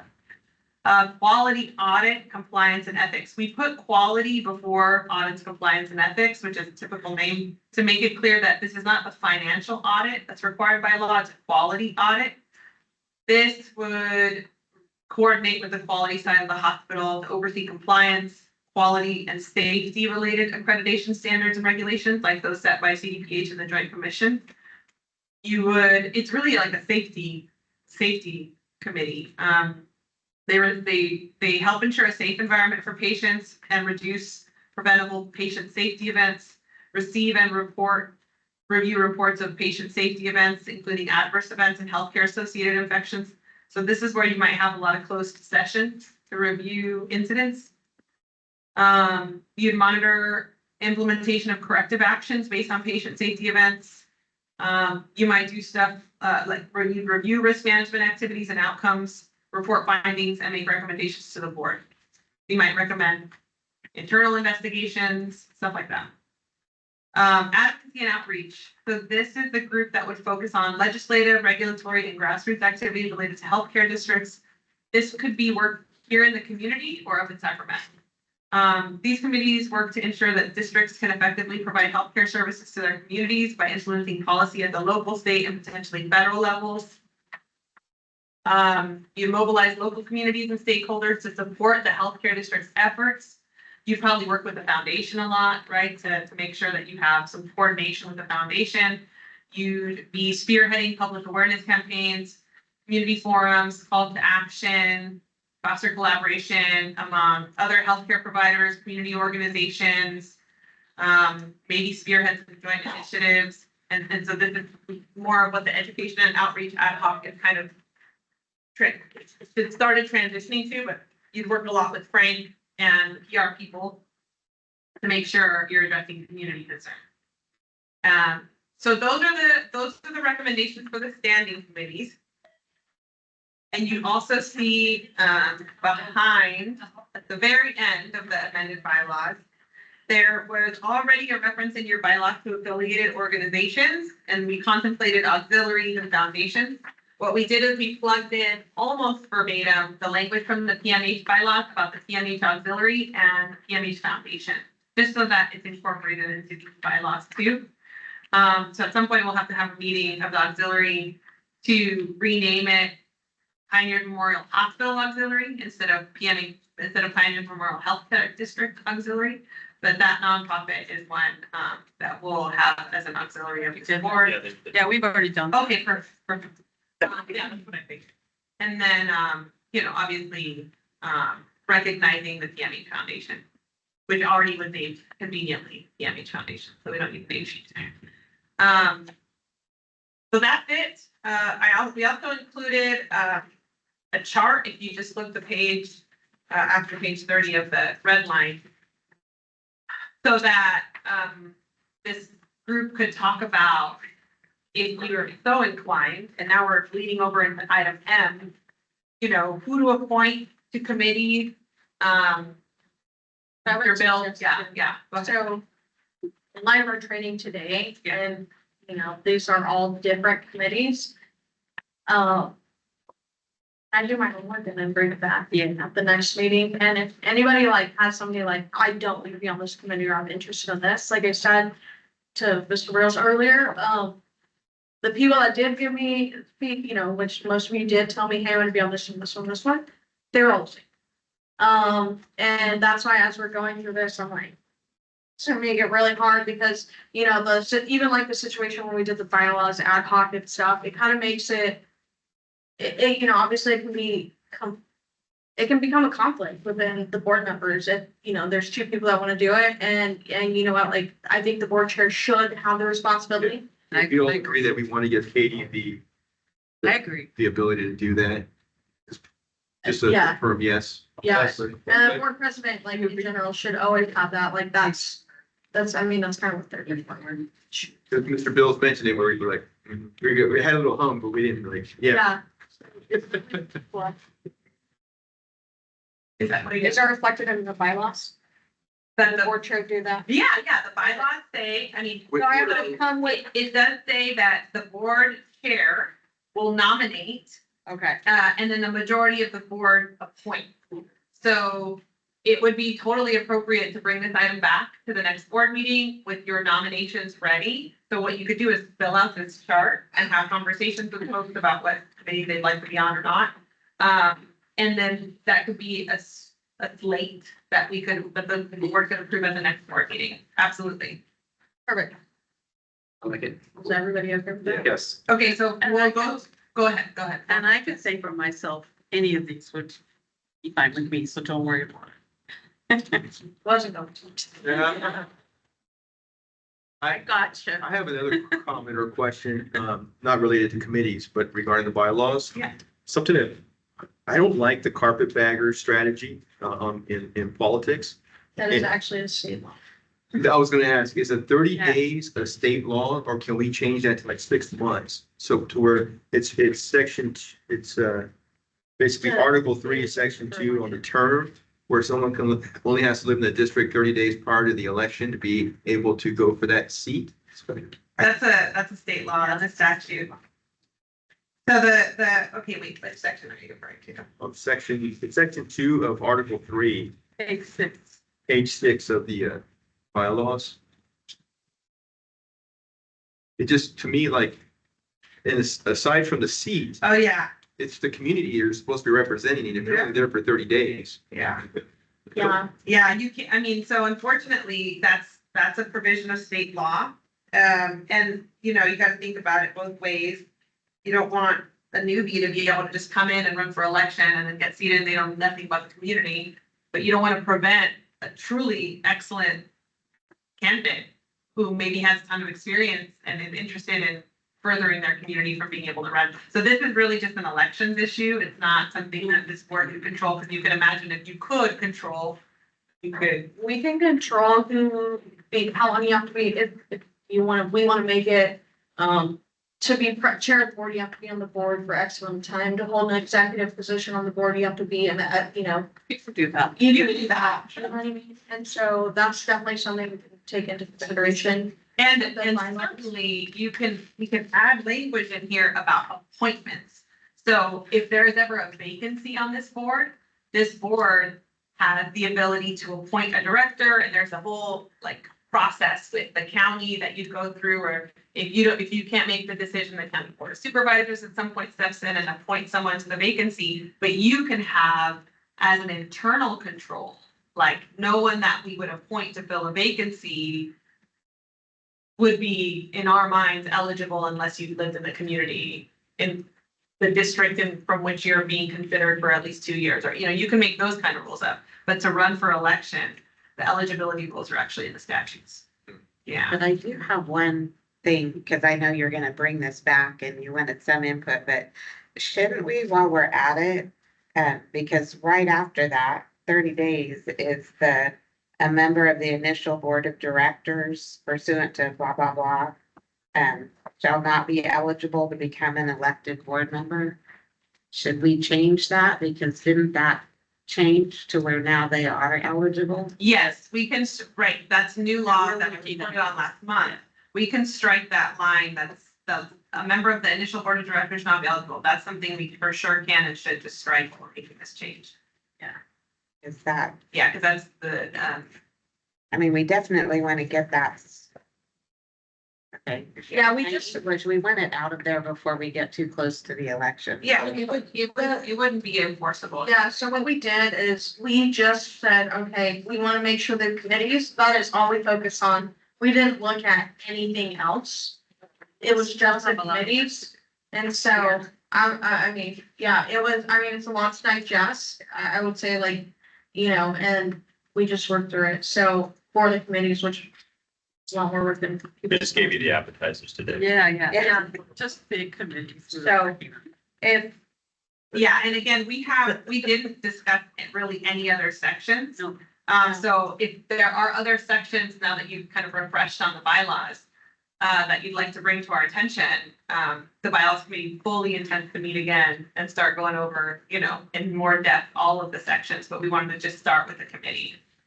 yeah, so you can just send an email with any comments that you have on it to anybody if there's something that they feel really strongly about the way the ad hoc. Yeah, any of us. So I have a question. In Lexico, not too long ago, a few years back, there was an issue where I believe there was an elected official that actually didn't live within the boundaries of the district. When we have a situation like that, is that addressed in the bylaws? And then what triggers an investigation? If the person says, yeah, I live here, however, they've got dual residences and maybe outside the county. Yeah, that's usually a statutory elections code issue, and then there's a section 9, which addresses removal, resignation, and vacancy. So, So what would give us the horsepower to remove that person if we find out that they don't actually live within their district? Or does some other entity take care of that investigation? it would be, well, you could spearhead an investigation for sure, but it would be the attorney general. Yeah. Or the district attorney, not the district attorney, not the DA? I think it's the AG, not the DA. So would it come from some type of notice from us to the AG, or or would it come from our attorney? There's a thing called a PTAM action, which is a lawsuit that the board would have to ask the AG to look into and sue themselves and declare a vacancy in the office. Or if you're not going to do it, AG, give us standing to do it ourselves. So I did that, for example, in another healthcare district here in California, where there was incompatibility of offices, but without someone declaring the incompatibility of offices, the board member was just going to both agencies and acting on behalf of both agencies, and all their actions are valid until they're removed or resign, or their seat is declared vacant on account of the incompatibility of offices. And so we wrote a letter asking for KETAM action and for permission from the state to file a lawsuit to declare that board member vacant or incompatible office. And the AG actually said, no, we'll do it ourselves. Can you file an FPPC complaint, like an FPPC 1090 complaint? Or some, no, that's it. Yeah, so 1090 is different. 'Cause it's about actions taken that Yeah. on a contract.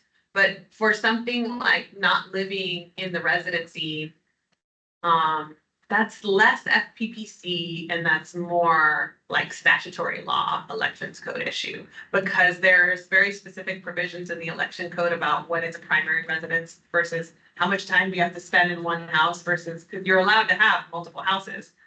But where do you vote? Where do you pay taxes? I That mean, kind of even, stuff. even at the federal level, you've got issues like with Adam Schiff, Yeah, where he's got a home in California, but he's got a house on the East Coast. right. And so I want to avoid all, especially since we are an e-board and even if we're replaced at some point, Right. we want to make sure that stays, you know. Well, we have language in here about the termination of sanctions, censures, local corrupt or misconduct in office, and how to declare a statement of censure and identify the misconduct.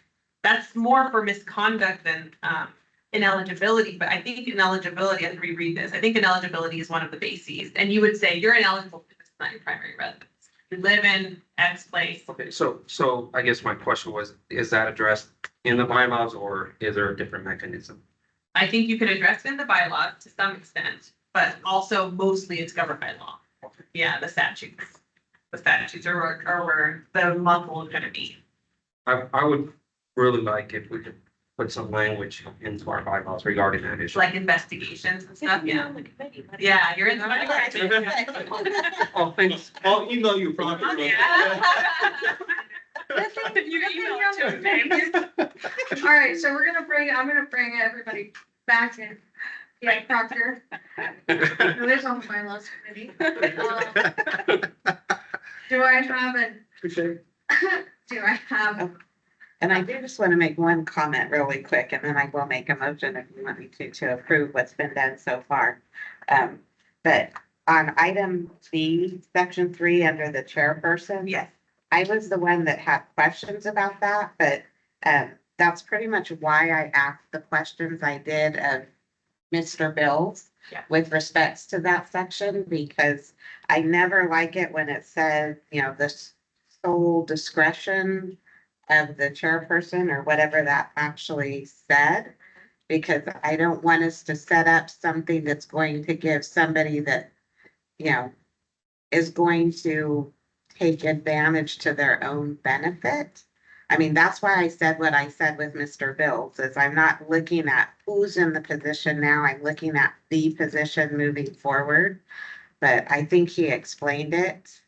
And I'll just So- to reiterate kind of the purpose of that paragraph, we're talking about section 3, chairperson, paragraph On B. page 13. Yeah, on page 13 of the red line. So that basically says that whoever the chair is attends the MEC meetings. And there's this additional language in here, or his or her designee. That's if, for example, the chairperson has 7 meetings that month. And there's 2, They can attend. they can attend. Or if, there's a provision in the comp resolution that caps all meetings to 5 meetings a month in terms of compensable meetings. You can have a 6th meeting, you can have more than that, but you have to do this factual determination and basis for the need for 6 meetings under the statute. So, if it gets to be a heavy month and the board chairperson can't make that MEC meeting, he or she can designate, this is the second section, you can designate another board member to represent the interests of the board of directors and go to MEC. That's the designees shall be board members and shall all times exclusively represent the interests of the board of directors. So she can't nominate a community member, for example, to go attend MEC. And then designees may be removed at any time at the sole discretion of the chairperson. That just means, and that's in order to prevent, let's say 2 months in a row, Director Burnworth appoints Director Proctor to go to MEC on her behalf. And then she's ready to jump back in. This is to prevent Director Proctor from saying, no, I've been to the last 2, I'm going to the next one. I'm the person now. And it's like, no, the chairperson is the person. And then if they can't make it, or if there's a good reason to designate someone else, then that person says, you go to MEC and cover for me this month, but they can always take that away. That's the purpose of the sole discretion, and to prevent a a confusion among board members about who the person attending MEC should be in any given month. Which I'm fine with that. That's why I brought it up Yeah. with Mr. Bills, because he also did remind us of the constraints and why we're there. We're not really active participants, we're more observers. So, Do you have a motion? yeah, I would just ask that for the motion, subject to striking the second full sentence in the third full paragraph, page 6 of the red line, and the members of the initial board of directors should not be eligible. okay, so I move that we approve the current red line bylaws as presented. And we will also strike in that Article 3, Section 2, Paragraph 2, that a member of the initial board, et cetera, that be deleted. Those two announcements. I second. I have a motion by Gibson, a second by Christie. Hold on, didn't she also bring something else up earlier? You reminded us about something earlier on. Was it being able to run again? That was the the one that you sentence, can run yeah. it. Yeah, That's we're the red deleting lines. that line Yeah, we're because that deleting it. changed. Okay. I'm sorry, I should have read the whole thing. I was just I second it. being short. Now we're voting. Et cetera, et cetera. Okay. Yeah. Time out. Yeah, I made a motion. James seconded. Sia seconded, so yeah. Laura made the motion, I said. Okay, hold on. All in favor, say aye. Aye. Any opposed? Any abstentions? Okay, motion carries. Now we're gonna move on to item L. Do we have an action to dissolve the IVHD education outreach ad hoc? Do I have a motion? I so moved. I have a question about that. Because you're in health committee. Yeah, that's, like, that was my question. Right, do discuss before the things, motion up. So my only question is, will the committee itself, because of the structure now of the committee, will that be nimble enough to, the way I see this is coming soon is when this committee here is really gonna need to kick it in and get out to the public awareness, the reason for the funding mechanism, and really get involved with the community and drive that forward, right? Is the committee itself, would that be nimble enough versus the ad hoc? That's the only thing I don't want to lose out on is the ability to move quickly, fast. So, That's no different. this is from my understanding, is we can do this committee, get rid of this one. Do the normal committees. When that comes up in the future, if we see a need, we can do it now. Yeah, if there's something different. And then, and just remember too, that, like, Mr. Bills was talking about, it, like, a lot of the stuff that you're talking about in these committees and most of these committees is operational. That's not something that you'll do, right? It'll be something that the team will do. And so the idea for those ad hocs or those committees, excuse me, or even any of the ad hocs, is to provide the direction. So if we're like saying this is what we want to do, they'll start that process. We'll work on that and we'll move. And then like that one meets monthly. And so if there's a change there, then we could say at that next meeting and we meet at that meeting and say, hey, let's take it in this direction now. This is what we're feeling based off of what happened with this. And so let's pivot or whatever. In this circumstance, though, I think we'll need board members to go to service clubs and things of that nature to the community. Oh, yeah. Yeah, that's in the advocacy and outreach. Yeah, I mean, I guess the committee will cover that in essence, but. Yeah, that's how you'd set up like. I would see board members of being an active participant in that work. Right, so like if Frank set something up, for example, for the Rotary, and he would, and that was part of what his job was, that he would say, hey, James, I got Rotary set up for this Wednesday. Is that one you can make? They meet every Wednesday, so we do another one of that, but they said this one works, will that work for you? And then you would go and do it. Yeah, Yeah, that's you don't why, have to move. if you notice, like, that's why the board chair is always on it. And so James too, my kind of answer is no, the standing committee will not be as nimble as ad hoc. But my concern is now that we've got an ATA signed and we're gonna be merged with DCRC, ad hocs are not supposed to have a standing like jurisdiction over, like, it's not supposed to be a standing item. Like, it's not supposed to be something that can go on forever. It has to Yeah, be a no, I get finite. that. I get that. And so, I'm just thinking about that funding mechanism. I just don't want us to drop the ball on the 99-yard line. You know what I'm saying? yeah. Yes. Absolutely. Yeah, definitely. I mean, I think that We're would still- probably lead into the strategic planning ad hoc, honestly, more than the education and outreach. Because certainly that's something that the merger strategic planning group has to spearhead. But yeah, I mean, your concern is legitimate because it's gonna be less nimble. You're gonna have to do agendas. You're gonna have to do minutes. It's gonna have to be open to the public.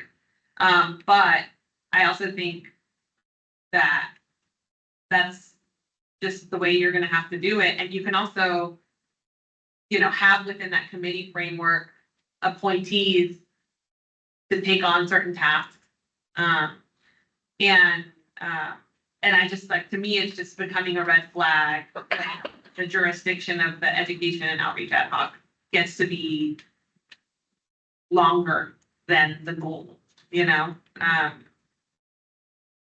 And so, yeah, so I just think you can't have both. And the advocacy and outreach committee seems to be like a good, like the right way to do it at this point. So I have a motion by Berger. Do I have a second? I'll second. I have a second by Garcia. All in favor, say aye. Aye. Any opposed? Any abstentions? Motion carries. Item M. We will bring that back to another board, to the next board meeting with the board chairperson's recommendation, right? Yes. Okay. Moving on. Item N, discussion and possible action regarding board treasurer position. So for this one, I would just say I got an email from Donald stating that he understands that, there's certain, it's like, the committees, it's gonna have to be the treasurer. He lives an hour away. It's harder for him to get here. So he, willing to step down as treasurer because he feels like he hasn't been able to fulfill his duties like that. It's really hard for the CFO to track down and to be a signatory when you are all the way with everything. So with that, do we have to make a motion? No, so, what I will say, and if you refer to the bylaws do allow officers to resign. And so what we would do is after having sort of this discussion, we'll put on the next agenda appointment of board treasurer. We could do it now, because discussion of possible action regarding board treasurer position is flexible enough to allow us to appoint a treasurer today, but we can also bring it back. I think we should bring it back with the committees. Oh, yeah, balance. Okay, we'll move on to discussion and possible action for ad hoc for the merger strategic plan. Yeah, enough. This is obviously at your discretion and your, for discussion by the board, but one of the, at some point, standing committees probably makes sense to have a strategic planning group at some point, but now we're in a really critical stage in the merger, where we're gonna be closing over the next many months, or working towards close, working towards getting that funding mechanism nailed down, as Director Garcia noted. And we need an ad hoc group to make sure they're spearheading the strategic planning with UCSD. My recommendation is we have an ad hoc, the 8918 ad hoc. And really that's what this group is doing anyway. But I wanted to just throw it out there because the 8918 ad hoc was formed to spearhead getting to where we are now, which is an asset transfer agreement executed by all parties. We've accomplished that goal. But as we transition to what do we look like post-merger, to me, it makes sense to continue the function of the 8918 ad hoc into strategic planning. Just because they've already held this. But it's up to you, and that was something that we thought at the bylaws group with Director Berger and Director Proctor. Director Berger and Director Burnworth, that this group, to the extent you say we need a strategic planning group.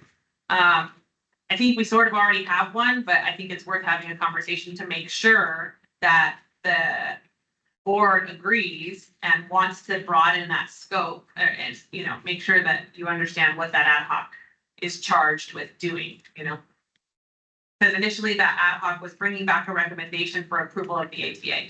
If they've done that, that goal is over. But now it would broaden to basically create a strategic plan with UCSD that you would come back and approve. Yeah, and I think also too, you're gonna have to dissolve that ad hoc as well and create a new one, correct? You could, but you could also just say, instead of creating an ECRMC merger strategic planning ad hoc, let's just add that scope to the current AB 918 ad hoc group. You could terminate one and create a new one. You could do whatever you want. I would say, this is kind of my thoughts, is like that. I mean, I'm on that committee. We work a lot with BRG, which is the financial strategist, and we've been working with to do the merger. And I worry that if you have newer committee members on there, that you're gonna have to go back. There's gonna be a learning curve. Like in all the nitty gritty of how that model is being set up. Though it's still like in draft form, I think it's just gonna slow things down. I agree. I agree with that too, but I also think that the more information needs to be brought back and forth from the ad hoc in regard to that plan. Okay. Yeah, We're not, the thing is, to this day, the board is not savvy to that strategic plan. it's not a strategic plan. Well, whatever it is. the It's a financial- model. It's not even, the thing is right now, is it's just set up, it's got everything at PMH and everything at ECRMC, so it's like A plus B equals C. Like, we don't even have a straw man yet to be able to be like, these are the service lines merged. So like building a model like that is very specific for your thing, takes a lot of time. Right. And so there's really not, I mean, we can have, I guess definitely, we can have BRG come in and do a thing in closed session. I think it's been a couple months maybe since they've been. Last time I think he was here till midnight. Yeah, I was gonna say, he was until midnight, on his time, doing that. So, I Well, mean, if it takes that much time, it takes that much time, and I just feel that the rest of the board needs to have more communication. okay. Because I feel that it hasn't been shared. Thank you.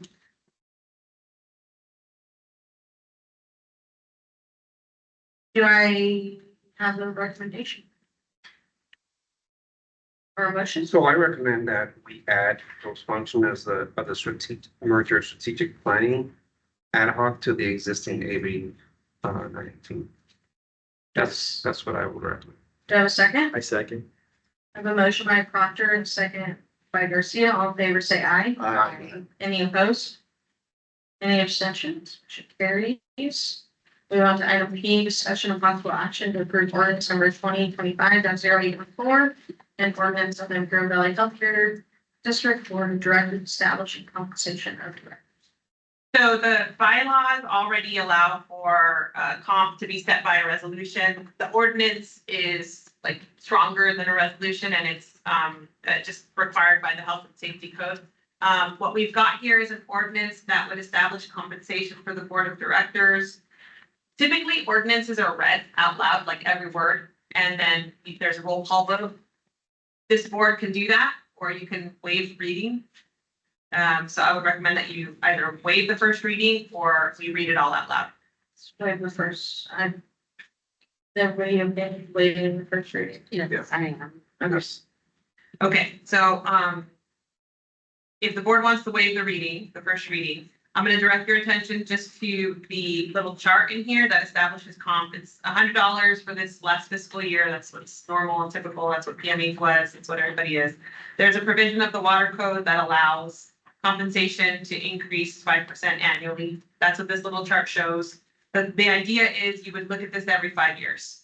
And 5 years, you bring back a resolution and you decide if you want to increase comp or not. Otherwise, the comp is just automatically fixed at these amounts, which are quite low. But that's sort of what a new district is burdened with because you have to start at 100. So I'm happy to answer any questions. I would also direct your attention to the provisions about attendance at multiple meetings. So if you have, for example, a ad hoc or committee meeting earlier today, and then you have this board meeting today. That's two separate meetings, that's two separate compensations, as long as each meeting is no less than 15 minutes, so you can't get comped for a 5-minute meeting. And then the limit on number of compensable meetings per month, this is set by statute also, is you have a limit of 5 meetings per month. And then, you can have a 6th meeting, and I believe maybe more than 6, but you have to make some factual determinations. And my recommendation would be to start with this 5 number, and then if you're seeing that you have more than 5 meetings a month for any individual board member because of committees or because of whatever, then we can bring those facts back and say, this person has actually attended 8 meetings a month for the past month or two. So that fact would help support an increased number of compensable meetings per month. This, as the ordinance takes effect 60 days from the date of adoption. That's also required by statute. That's not my recommendation. That's required by law. So the proposed motion on the table would be to approve ordinance 2025-814. I make a motion to approve. Have a second? Second. I have a motion by Garcia and a second by Bitzel. All in favor, say aye. Any opposed? Any abstention? Sorry, we have to do a roll call. I started to like knock myself back. Yeah. Like, yeah, I was like, okay. Madam Clerk, please do roll call. Director Proctor? Here. Director Burton? Yes. Director Burnworth? Yes. Director Goodson? Yes. Director Garcia? Yes. Director Burton? Yes. Director Valdez? Yes. Now we move on to management reports. I spoke earlier with the CEO and he asked to push the CEO report.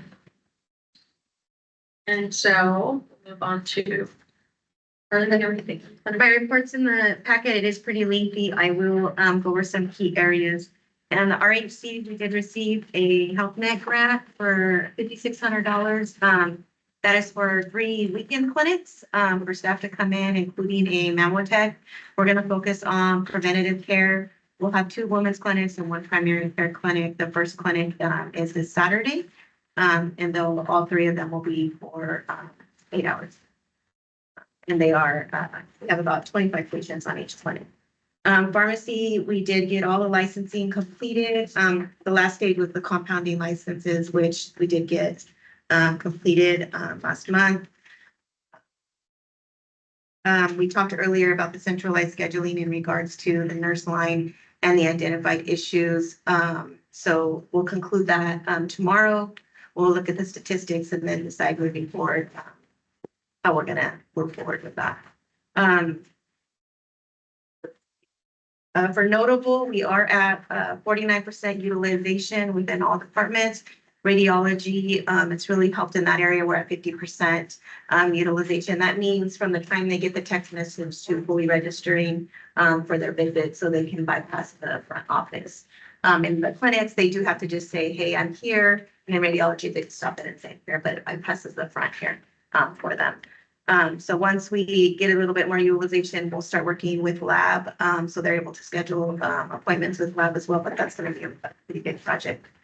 For physicians, we do have Idris Sullivan starting on the 25th. So we're looking forward to that. We have Dr. Georges, the urologist, also coming on the 25th for a site visit. He will have a site visit at ECRMC to look at their location and visit our clinics again here. And then we'll hopefully determine a start date for him. So I'll update you next month. Dr. El Maliki is also a GI physician who actually did his first case on Sunday. It was a scheduled procedure, came today at the OR team, and we'll start taking a call next month. So we look forward to an increased GI call. And then there's a few more physicians. There's some renewals coming up for wound care, urology, general surgery, and we do have a psychiatrist and a licensed clinical social worker that we're looking at for the patients. Any questions? What are your biggest challenges on recruiting? Or what are there any positions like, I just can't find one of these folks? There's a lot. The area, OB, we've been looking for probably 3 years, primary care as well. 3 years for GI, neurology took this. Is it because of the pay or just the area? being The so area. remote? Yeah, it's not the pay. It's You're still they actually. over in the summertime. That's right. Well, In the winter. do we have like a recruiter? Like, do we have like a recruiting person? Like, I know there's like a lot of jobs where it's like a headhunter for the organization. Okay, with all your other duties, okay. We utilize, we have several contracts that we use for that as well that are contingent. Do we give her a budget to wine and dine and do all that? We gotta get them here to do that. We can't- I was gonna say, The casino host. yeah, I was gonna say, usually like a recruiter will like go to them and. So we work with probably about 15 agencies that are looking, we have contingency, and then we pay for a few agencies to do the recruitment, but they have really big challenges. And then they email me and I meet with them weekly and they give me updates, the recruitment. Do you utilize any of the physicians here? No, I include them once we get a physician on the interview process. Oh, but not before.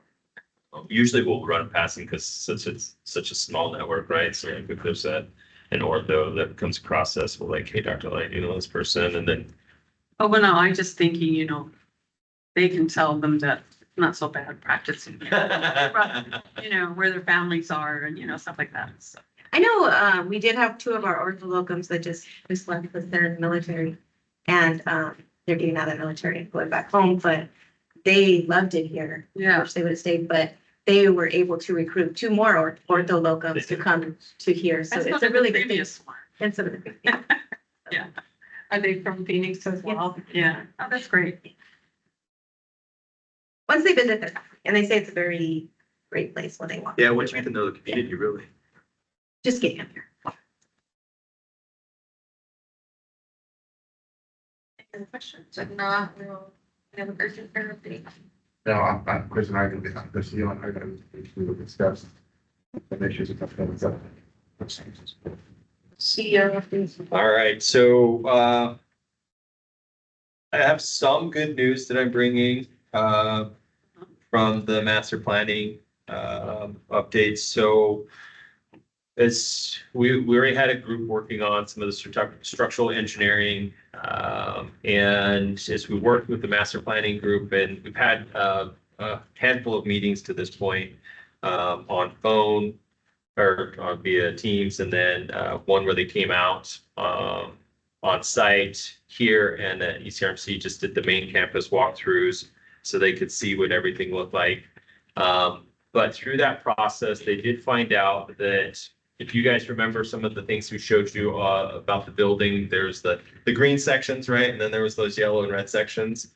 Green sections are good. Of course, like we talked about, the yellow section, which is the main section, and then this area that we're in right now, and then our other building in the back there. This section and that area in the back, they feel like we will be able to become compliant with just like rewriting a few things, and then we'll be good. So then this will technically become a green section, and so will the building in the back where we have our maintenance stuff. The main section, there are a few anchor places and a few other things that they can do there that, as opposed to doing a full rebuild, that will make it so that it is compliant. So realistically, in some of the conversations that we had before, we had talked, that there's potentially $120 million that we're looking at that's going to be here that we would have to do as well. That number could be as low as 30 to 40 million. And then we're compliant in the ISO California. We can do some other stuff in there too that we might need to kind of facelift a few spots and make a few changes that we might need to inside. But definitely great news from that standpoint because we're already pushing some of the issues with our bond capacities and so forth. So that was huge. Well, we were pretty happy to hear that. Still more has to come out of that just to make sure, but they told us about 95% sure that will be the case as we go forward. So that was awesome news. Had a good meeting with them today. They've asked both facilities for a handful of information that they've kind of said this is when we need it. And then there's like a group that's, last week, this week, the next week, and the week after that. And so we've been plugging away and getting them all that information. They're planning on coming back on September 9th or third, excuse me, to do like the Calexico buildings and our outpatient buildings so they can see what all those look like as well. So they can get a feel for the layouts and what kind of changes we might be looking at making there. And so once all of that happens, that's when they'll start to sit down with groups and kind of discuss like areas. If we're going to redo a lab, for example, they'll go in lab and say, okay, what is your space requirements? Because some of them have very specific space requirements, like pharmacy, you have to have so many square feet and all that to meet the new guidelines for that. And so we'll have to make some changes there, but they'll go in there. And then I used lab because one component of it is space, and the other component of it is your equipment and the size of the equipment. And so what kind of space requirements are we going to have with that? And so they'll have those conversations. Are we going to be buying a new analyzer? And if we're buying a new analyzer, which one are we getting? Because they have different footprints and different anchor points, and so forth. So those will be the conversations that will start to happen after we get into September. And this, again, just as a reminder, we're on a very, very tight time frame on this one because they'll have to get it to us in October to review, finalize, and make everything look okay, and then get it to be able to get it to you guys in November for approval. So it's a very condensed time frame. They're doing a great job with that. The team's doing a great job getting the information together as well. So that's where that's at this point in time. A lot of work happening there. The other side of that is with the benefits. I met with them with our group today, Gallagher, to talk about potential time frame, number of folks that's going to be involved in that, and then they're going to do some analysis on that, on what that will mean and how we can make that work. So we'll get a little bit more information there. We're about done on the benefit side for the retirement plans. There's one little piece that we have to get some wording on just right because of the transition from PMHD to IVHD. So once we have that piece, then that one will be finalized and we'll be able to roll them in. That part's already done as far as those conversations. So we're really good on the benefit side as far as that goes. And we'll have a little bit more information on what that will look like once we have them finish up that analysis for us. Partnering with that, we have had our marketing meetings. We had another good meeting today, actually. Frank was able to secure some spots during the games, the high school games, the broadcast of that, to be able to do our commercials. Came up with a great idea for that as well. Essentially, we're going to use that theme and have the idea of,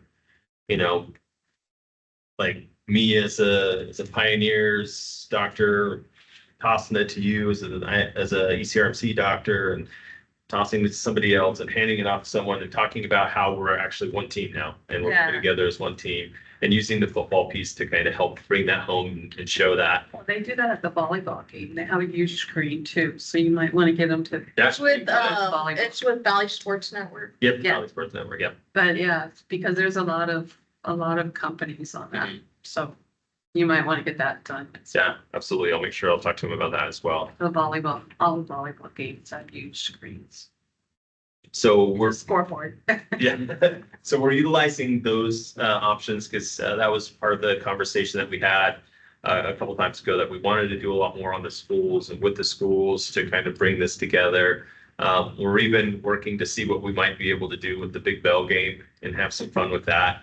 And so we're working on getting with the schools to see what we can do there. And then, of course, we're still, there'll be a number of press releases that will come out here about vaccinations here coming soon. And then also about the other things that we're doing with the programs for the nursing right now, and how many of the nursing students that we've had coming in both locations, and how that's helping out, us as a community and each of our locations. So some of those things that are playing out, just to keep you guys, make you guys aware of. And then one thing we haven't talked about yet, but just to make you guys aware, we did, since our last board meeting, we did close on the Ferb Plaza building. So it is like, congratulations, you bought a zoo. So it's yours now. It belongs to the group, right? So we'll start to work a little bit more on that as far as what our strategy will be with that going forward now that we own that and we have the ownership in the ASC portion of that. But just to give you the update there. And then despite what it feels like in here, we have had some cooling issues this last little week in particular, just so you guys are in the know. The biggest one is with our skilled nursing facility. That one, of course, is being the whole system was being redone because it was part of the fire. Unfortunately, it's kind of how it works out with all the things that have worked with HCI and then working with the landlord of the building and everything. It looks like that one will be done probably about the end of October, Oh my gosh. right when we're done with all the heat. So we'll be good to go for next year. Does that have a heater? Yeah. AC and a heater, okay. So that's about when it'll be done. So we've had, last summer was miserable. We had to work a lot of different things to make it work over there. This summer been a little bit better, but we have, this week in particular has been miserable because of the humidity, as you can imagine.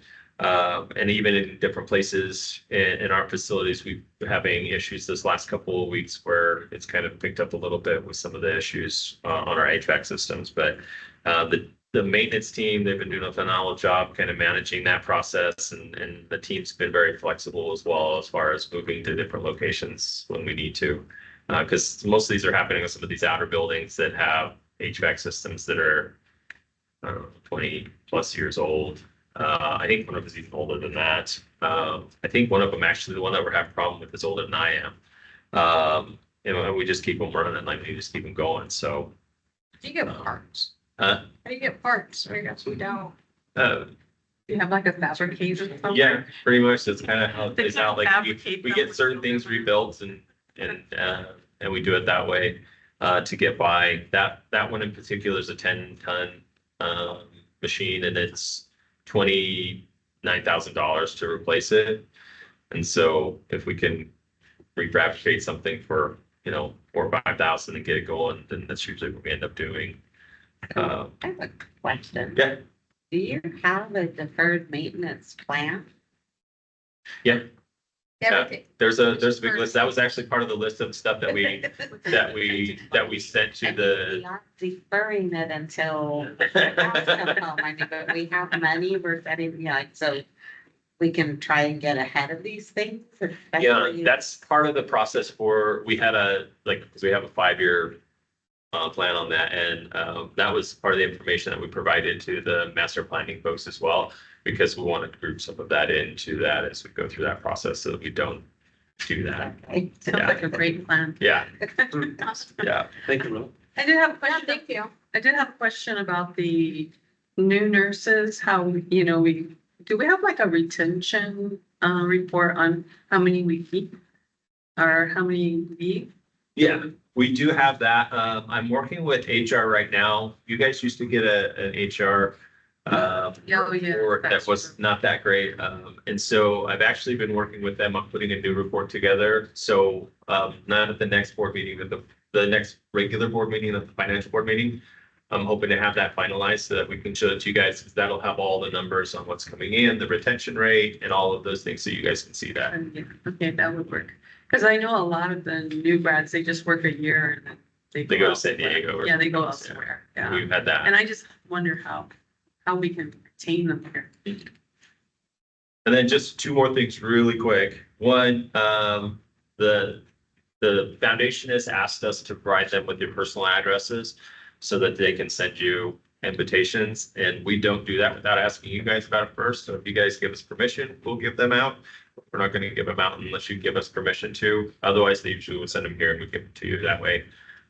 So if 700 public information. Yeah. Well, we still, yeah, but we're not gonna give it to them unless you guys tell us it's okay to do that, so. Public information. I'm fine with it. Okay, perfect. And then the last thing is, each of you guys, when you came in, there was a bio form. I sent you an email on it as well. We're trying to get that all wrapped up with our, the website. I just haven't gotten finished with it. So if you guys could get those done, yep, that's it.